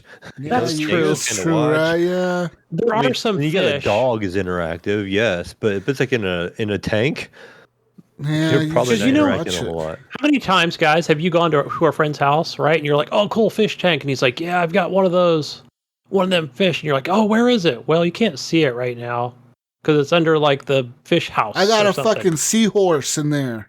Where? Yeah, but you're like, well, then why bother having it if you never see the damn thing? I don't know. Yeah, I like fish. What? I'm just saying, I like aquariums. Fish. I like salt aquariums, like saltwater aquariums, because they got the cool fish in there. So you got shit that you don't see like in normal fish tanks. They got like sharks and shit in there, like cool shit. Oh right, I've seen those. Those are awesome. They got like fucking, like I said, they got like seahorses and fucking sea stars and shit, whatever the fuck those things are called. They got cool shit in there, man. But I heard that. But I heard that that sea salt water aquariums or whatever the fuck, or saltwater aquariums are really hard. Yeah, the saltwater are hard to maintain. It's hard I would to maintain. think that would be hard to filter and maintain. Yeah. Well, they're saying that it's really hard to just keep the level of the salt in the water and shit good, so the fish don't fucking die. You got to keep it legit perfect at all times. And then when you clean it out, you can't just clean it out it's not like normal fucking, you know what I mean? You don't stick the fucking fish in fresh water and shit, it fucking dies. So right, it's got to acclimate. You got to have all this special shit to clean everything out. It's fuck all that, man. But it would be cool though to have one. Imagine having a little cool shark in your tank. Right. Wouldn't that be cool, having a shark? That would be cool. It'd be cool to have some jellyfish. Yeah, like a jellyfish. Yeah. Something cool like that. That would be a cool fish to have, right? You get oh, man. That's a cool fish. Watch it. I want the one that changes colors. That would be awesome. Or having an octopus. Imagine having a little octopus in your fish tank. There you go. I heard those fuckers know how to escape. They're really good at escaping, though. No, really, not even kidding, man. I saw a whole video. I've heard that, yeah. I saw a whole video of one in a fucking, it was in a fucking lab or something. And it was a pretty it wasn't a big ass one, but it was a normal size one, I guess. I don't know. It was a small one, but it was in a tank. And that fucker opened the top up. It's the middle of the night. He opened the top of the fucking tank. It's creeping out. And then fucking crawled out of the top. And then fucking crawled on the table and it fucking left the room. It was gone, huh? They found it in the fucking hallway or something the next day. They came in and sure it up in the corner in the coffee machine. All dried out. Oh, chilling and shit. But the fucker escaped, dude. He fucking said, "Fuck you, I'm out of here." Yeah, those fuckers are pretty smart out here. You know what other animal is really smart, Gunny? Crows. Are they? I mean, they're pretty good at they got good eyesight, that's for sure. They got really good eyesight and they're really, really smart. You can actually teach a crow how to do something and it'll do it over and over and over without fail once it learns how to do it. You know that? If you have a crow as a pet, you can teach that fucker how to open a door or something, like how to like open his cage up or something, and he'll know how to do it every single fucking time. They don't forget, Gunny. They just fucking learn, and they're like, oh, fuck, I could do this, and this happens. And they're fucking smart, dude. Like them and those cockatiel birds, too, right? Yeah, those motherfuckers, too. They're really smart. And also, crows can remember people's faces. You know that? Like, if you own one, it'll remember your face over everyone else. That's right, Gunny. What's up now? You didn't know all these fucking fun facts, did you, motherfucker? No. Yeah, it pays off to watch Animal Planet, bitch. Yeah. Watch Animal Planet and play Peppa the Pig. Animal Planet, fucking learn the things. Was it their fucking show that one with like has like all those fucking Planet Earth? Watch that. The ones on Netflix. Oh yeah. Planet Earth. Hey, those look really good on the OLED. Watch that. Fuck yeah, they do. Yeah, those things are nice. But I mean, a pet that I could never have. I could never own a snake, man. Like, why the fuck do you want a snake, dude? Like, what's the point of that animal? You know what I mean? Yeah, again, it's probably just another one of those, keep it in the aquarium, and it does a lot of hiding, you know? I would never touch that motherfucker. A snake or a fucking, I don't know, something dangerous like that. I don't know if I would want I think I would want an ant farm. That would be cool until they all escaped and fucking... Get some red ants in there. Ants all over the house. Some bullet ants. Jesus, some bullet ants for Christmas. Say, mates in Australia, go ahead and send me your deadliest fucking ants. Is it Australia? Is that where they got the woodsman spider or the biggest spider? I think is in Australia. Is that in Australia? No, I think it's not woodsman, but it's something else. Wolf spider, wasn't it? Yes, maybe it's the wolf spider. I think you named it because I asked Kyle about it. Yeah, big ass one that's like super big. Yeah. I feel like the thing's gonna bite me and take my leg right off, you know? I just get so infected, you know? Yeah. But like, mate. I think it'd be cool to have like an ant farm or something. That would be cool. I don't know. Just some people have some weird animals, man. Like, people own like alligators and shit, like crocodiles and fucking weird shit like that. Like was it like on TikTok? You see like them little sugar gliders and stuff. Yeah, like weird shit. Like, what the fuck? Why do you want that? That thing belongs in the rainforest in South America, bro. What are you doing with that shit in your house? I remember. It was like 2 years ago when we were at the water park here. The zoo has a water park attached to it. Yeah. And we had season passes, and we were going every week. And the one day we went, the road, we were kind of sitting by the wave pool, you know, it just makes waves and it's like nice and sunny and the kids are in the pool. And we're sitting and this guy comes in and he had a pet monkey with him. And they let him have him in there. And he was getting all sorts of attention. Everybody was stopping and seeing the monkey and everything, you know. And it was this little monkey on a leash. Really? And it just kind of hung out with him. But was he wearing like any clothes? Oh. Yeah, he had like a little like swimsuit on. It was so cute. But I think they eventually ran the guy out, told him he wasn't allowed to have it in there. So. Oh, really? They told him to leave? Yeah, I think they wanted him to leave. I remember them talking to him, but I can't remember, like security guys came over to him and was talking to him, and I think he was kind of arguing with him, saying he had like paperwork saying it was like a what do you call it, a companion animal or something? Yeah, like a service animal. Yeah. But I don't know, but yeah, he was trying to keep it at the water park with him. It was just the weirdest thing to see. Speaking of a monkey, it reminds me of the monkey. At that same swap meet that I was telling you about where I was having the iguana, my fucking, there's a guy there that he's been there forever, dude. And he owns a monkey. Like, he has like a little monkey as a pet. And he dresses a little fucker up in like a little vest, like a little, like, he'll dress him up like a carnival, like a little vest and a little top hat and shit. And then he has He has him on a leash. Does he have the tambourines or something? No. Like, sometimes he plays drums and shit. Like, during Christmas, she'll, like, have him dressed up as a little drummer boy and shit, you know? There's a little drum. Ride a motorcycle around the swap meet? He doesn't ride a motorcycle. He has a tricycle. He has, like, a little tricycle bike thing. But, the little fucker, dude, all the dude does is stand there with him, right? And, like, he'll let you take pictures with him for, like, a couple bucks. But the little monkey, you know, he'll high five you and he'll give you like a fist bump. but only if you give him money. And if it's anything less than a quarter, he throws it on the ground. So like, if you hand him like, he taught him like pennies and like dimes and nickels are not fucking quarters. He'll look at it and he'll hand it back to you, or if you piss him off, he'll just throw it at your feet. He gets mad and just throws it on the fuck at your feet, and then he'll just walk away from you. But if you give him $1, he'll like smile at you and like give you a high five and shit. You know what I mean? That's cool. And, like if you give him like anything less than like a quarter, like anything, I think I'm pretty sure it was like a quarter or something like that. And then anything like less than that, he just didn't fucking accept. He was like, "Fuck you! I don't want no pennies, bitch." Like, that shit back Inflation, everything's like five or less now. Probably 5 or more. Now I probably don't accept anything less than $5 or something, you know? Yeah. Like, fuck you guys. You give me a fucking $5 bill, I ain't fucking fist bumping you, motherfucker. But yeah, I was like, what a smart ass dude. All he had to do is buy a little monkey, right? Like, you just get a little monkey from a pet store or something, and you just teach that little fucker, hey, fucking pennies, bad. And you fucking teach him bad. You know, dimes, bad. Nickels, bad. Quarters, good. You know, and then eventually he just learned, I'm assuming. You know, Yeah, he knows what's up, right? Because Yeah. he knows like he's getting a snack when he gets the real money coming in. No, he does. He does get a snack.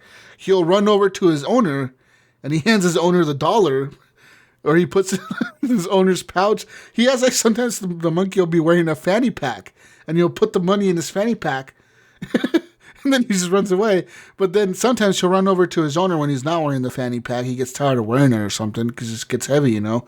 He'll give it to his owner, and the owner gives him a snack. And then, like, fuck yeah, dude. I'm like, fuck, that's legit easiest job in the world, dude. Have little Scooby snacks for your fucking monkey and just have him fist bumping people and shit all day long. And you don't do nothing. You just have the monkey do the work for you. I need a job like that. How much does a monkey, this time to Google, how much does a monkey cost? You know who had a monkey? Ricky Alfares had a monkey. Yeah, Yes. Ricky had him. He sent me a video on Messenger. I asked him one time. He sent me a video and playing with his cat and stuff. The monkey was? Yeah. Was it a big monkey? No, it wasn't real big. All right. He talked about his I want to say it was his ex-girlfriend. I don't think it was his ex-wife, but he kind of like there was no details, but he said, you know what, Henley, he said at one time that he had because he had horses too, or his girlfriend did. The horse was in the house. What the fuck? So I don't know what that means. Like was it just like chilling out there with the girlfriend inside the house? Inside the house, yeah. I don't know. I don't think this thing was a Holstein horse, but yeah, he said it was too much. I would think, right? If you got a monkey and a horse in the house at the same time, that's a lot, dude. What the fuck? I get like you like animals. Maybe it was in the garage. Who knows? I can kind of understand that one. Maybe. I mean, it would kind of smell too, right? I mean, it's got to, but not in your not fucking. exactly like it uses the restroom, or you can teach the monkey to use the restroom, right? Or just put a diaper. Or wear on the a diaper. Monkey. Yeah. Yeah. Can't do that to a horse, right? But I guess not. Keep that thing in the backyard. Maybe the backyard wasn't big enough. I don't know his living situation, but my mind was racing, thinking, that's my gosh, lot, a horse, man. a monkey. A horse and a monkey?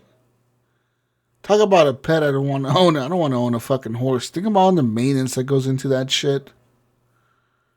Got to upkeep him. All that shit all the time. Fuck all that, dude. Yeah. Sounds like a lot of upkeep. It's like Mayo's dog. Mayo thought that the dog was going to cost I think it's a lot of work. Mayo thought, this dog is going to cost me a few grand. I'll be happy with it. Yeah, get a puppy, nice. They said. The kids say, get a puppy, Dad. It'll be we need a dog. Yeah. It's like having a baby, Yeah, and then next thing you know, it's chewing all your shit up. Even your headphones. Peeing everywhere. Right. Costing you money when you move out. Chewing up all your shit every time you leave. I'm sorry, man. Yeah, I know I should get my good headphones the last week. So. You know who wanted to chew all your shit up? A cat. Right. Maybe it would scratch your bed or your probably would have scratched your blankets. Bed. Yeah. Your couch, at worst, sofa. at worst, it would scratch up your sofa, right? Or your gaming chair or something. At worst. I mean, there's going to be fur in places. Get one of them furless cats. Maybe not if you get. yuck. Some cats don't really shed though that much, man. Like some cats have really Yeah, they're short not that hair. bad. Yeah. You know, unless you get one of those fluffy cats, but you don't want one of those ugly bastards. You want like a normal cat. Oh, one that has the big eyes. Like an Yeah. owl. Big eyes.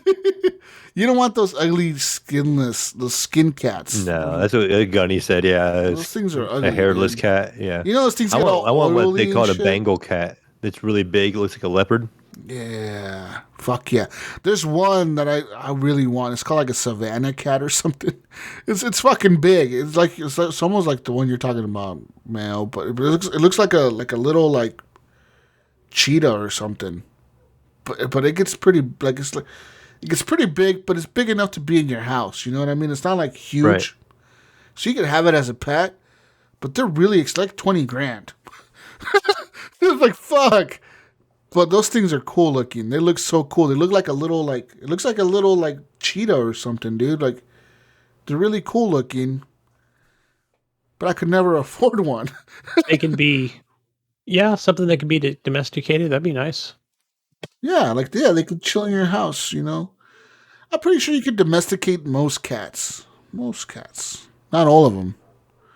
I wouldn't fucking want to sleep with like a tiger or a fucking lion. Screw all that. Or, or even a mountain lion. No. Those are pets that people shouldn't have, dude. Like, what the fuck what are you Right. doing? You know, like, what are you doing? Oh, I sleep with this fucking tiger every fucking day or whatever the fuck, or this lion sleeps in my room or whatever with me. You know, like, what the hell are you doing?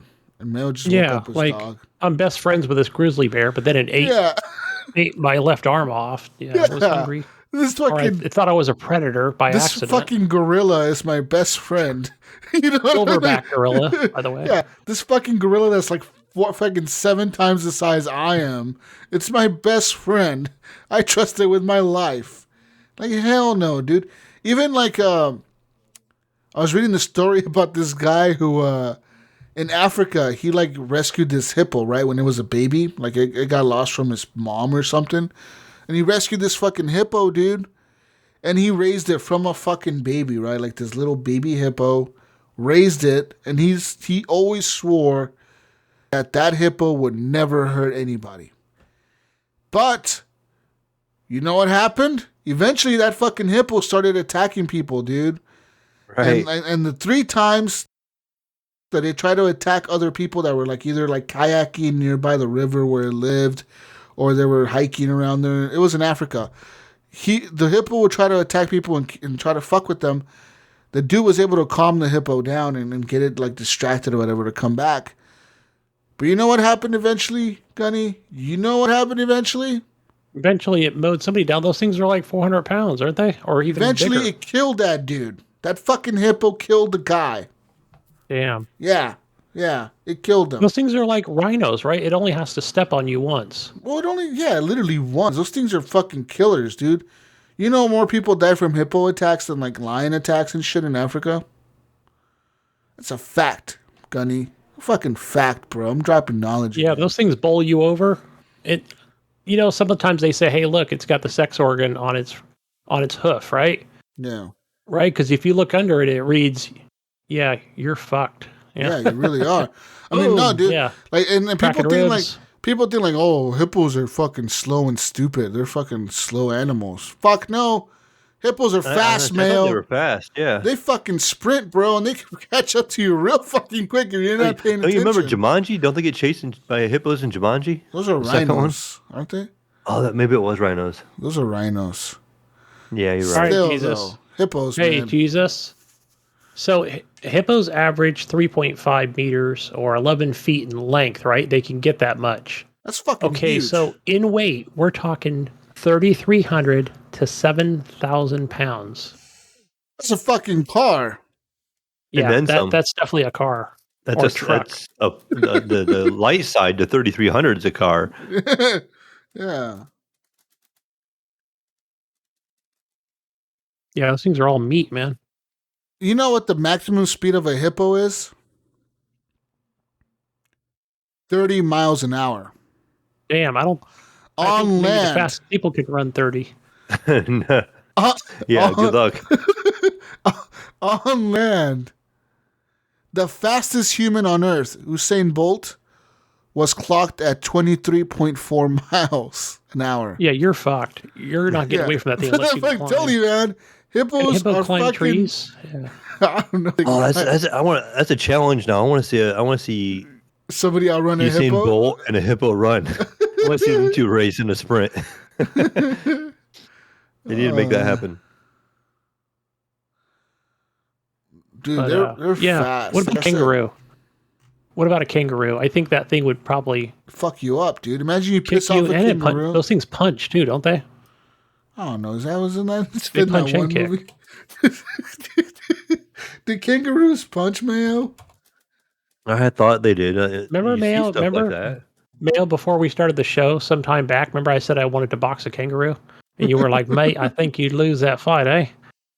More than likely. Be no good, Gunny. You'd be on the ground crying. You'd be like, look at this apparently- bloke over here. Kangaroos do punch.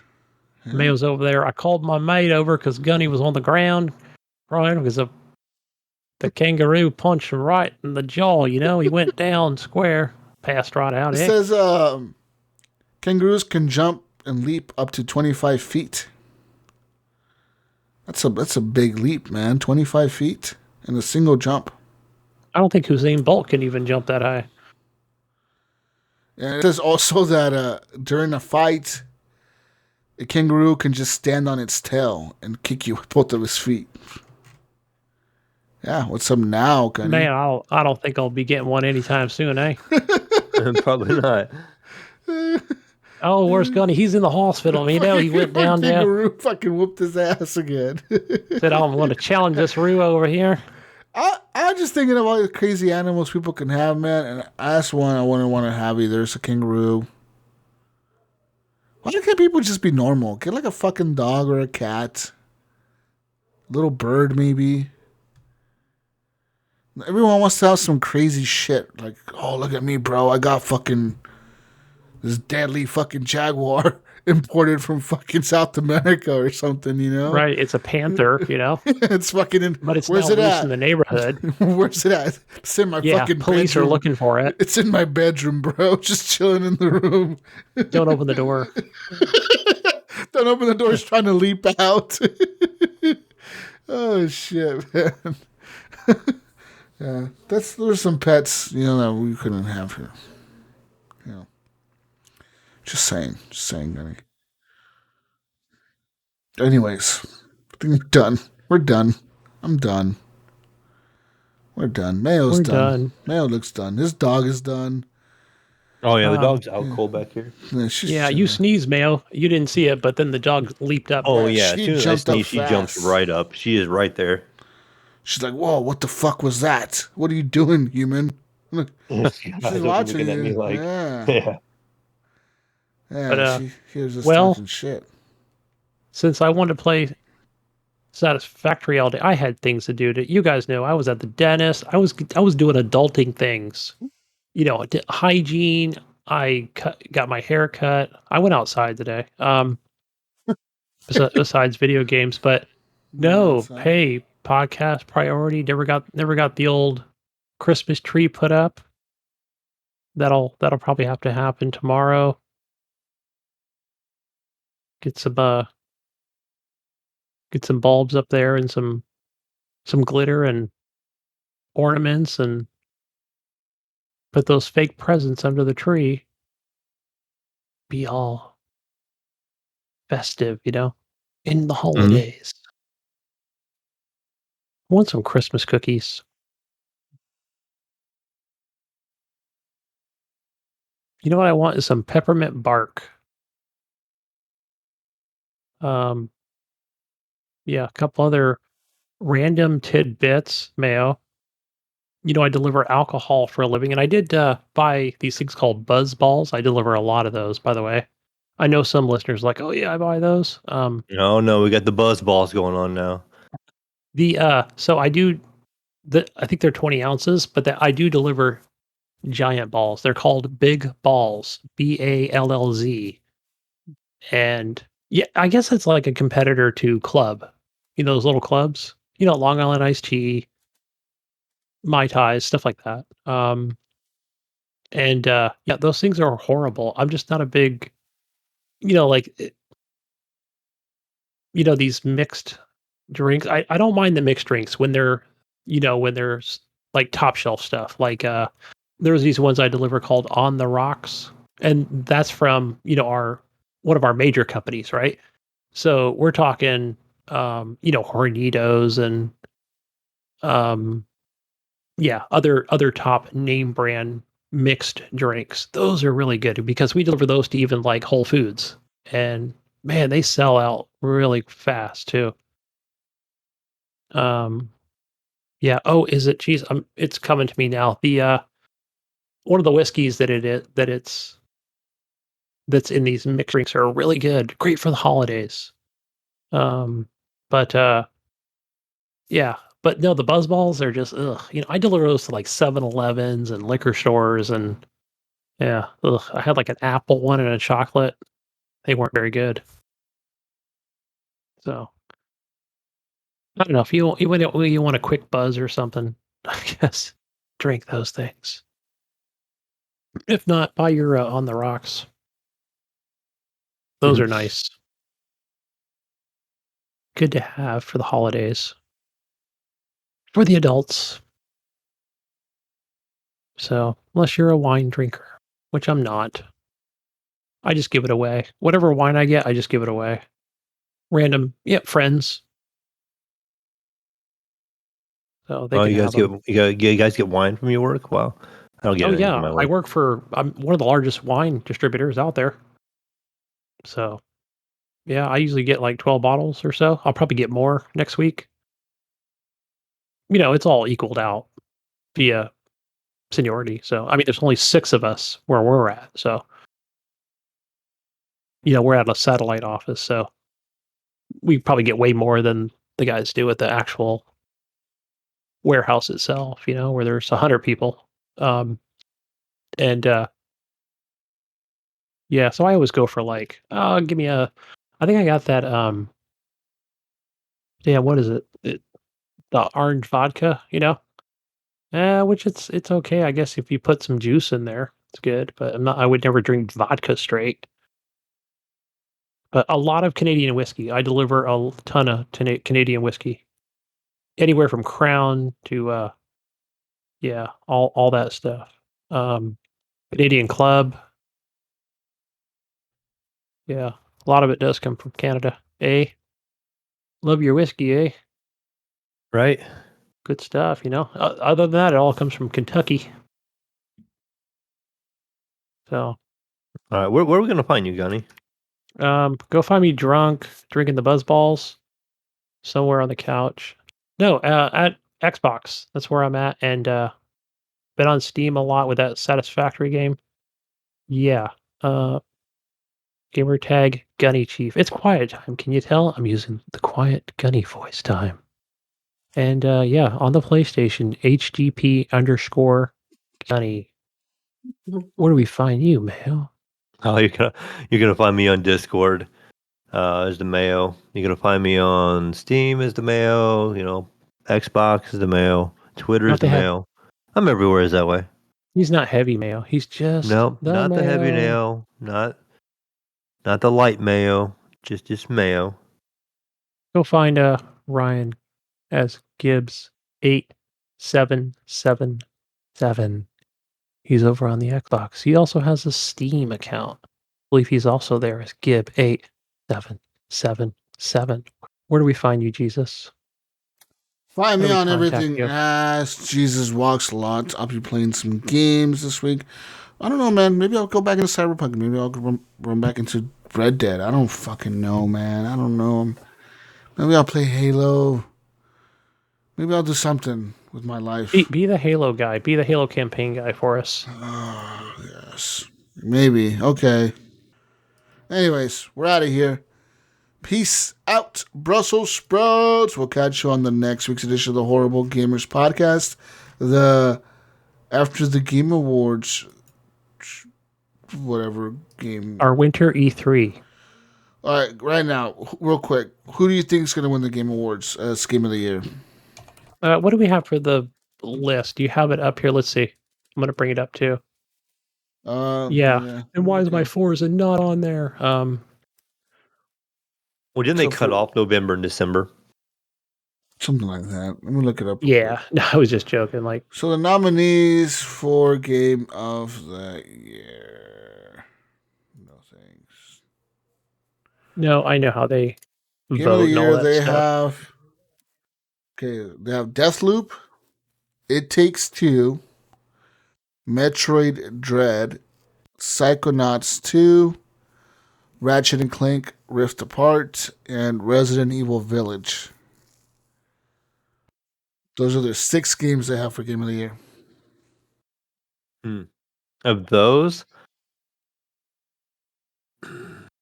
Who do I think is going to win out of those? Resident Evil.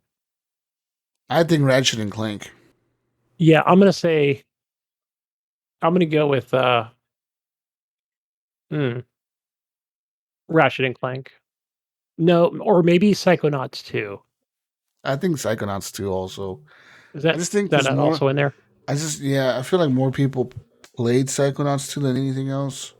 I don't know. I'm looking at the players. Because of fucking Game Pass. You know? Yeah. But we'll see. So that's what we picked. So Gunny said Psychonauts 2. I said Ratchet and Clank. And Mayo said Resident Evil Village. Come back next week to see who was right and who was wrong. And hopefully I did purchase Resident Evil Village on sale. So I need to play it and talk about it next week. Nice. Anyways, we're out of here. Bye, everyone. Bye. Bye.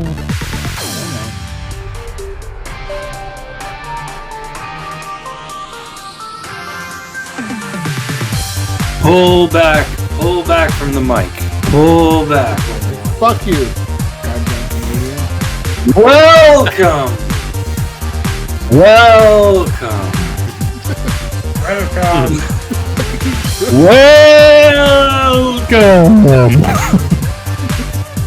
Fucking weirdo. What the fuck are you doing?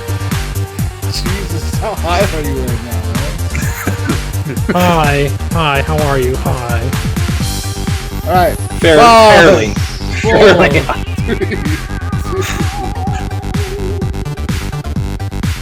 Welcome to the Horrible Gamers podcast.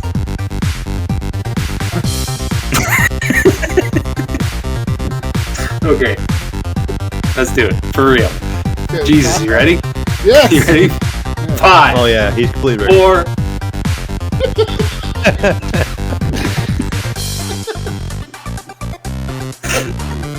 Alright, you gotta get this. Ryan ruined it for you. It's been too long, man. Fuck. Okay. 5, 4.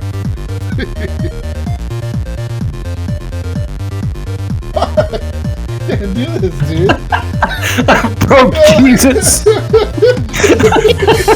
Recording has stopped. Where'd it go? Cuddy is over here stopping recording. Oh, that's coming up on. Jesus, were you recording that? I'm recording still. I'm not recording it. Give me like 1 second. Welcome, ladies and gentlemen. Horrible. Oh, yeah, okay. 5. Did you hit your head, dude? Welcome, ladies and gentlemen, to Horrible Gamers Podcast, show number 377, being recorded on December the 6th, 2021. I am one of your hosts, Jesus, also known as JesusWalksAlot. Today, I'm joined by my friend from the West Coast, the best coast, Gunny Chief, Heavy Mayo is back. Welcome back, Gunny. Welcome. Hey, you could have said it any better. The West Coast rules, baby. Well, West Coast, best coast. Everyone knows this. And somewhere from Little Ohio, doing porn things and stuff, driving Camaros around, The Mayo's back. Steve William, welcome. Mayo, welcome. Hey, Jesus, Gunny. How's it going, guys? Pretty good. Good. Happy holidays. Happy holidays. Yeah. And from the Great White North, he's back. He's from the North Poles. He ran away from Santa. He escaped. Ryan Gibson, Gib877 777. Yeah. What's going on, everybody? Another episode of the Horrible Gamers podcast. Let's do this. Yeah, welcome back, Ryan. What's going on? I'm back. At least for a little bit. Mute your phone, Ryan. God damn it, dude. Yeah. Fucking noob over here podcasting. Right. I know. What a fucking noob. We act like you never done this before. Wow. What a okay. fucking noob. God, this guy. Done. That was distracting me so much. What a distraction. What a noob. God damn. We act like you never done this. How he is. He comes on the show. He becomes a big distraction. I know, man. Look at this shit. I'm restarting. 5, 4, 3, 2, 1. I'm gonna put that whole shit at the end of the show. 5, 4, 3, 2.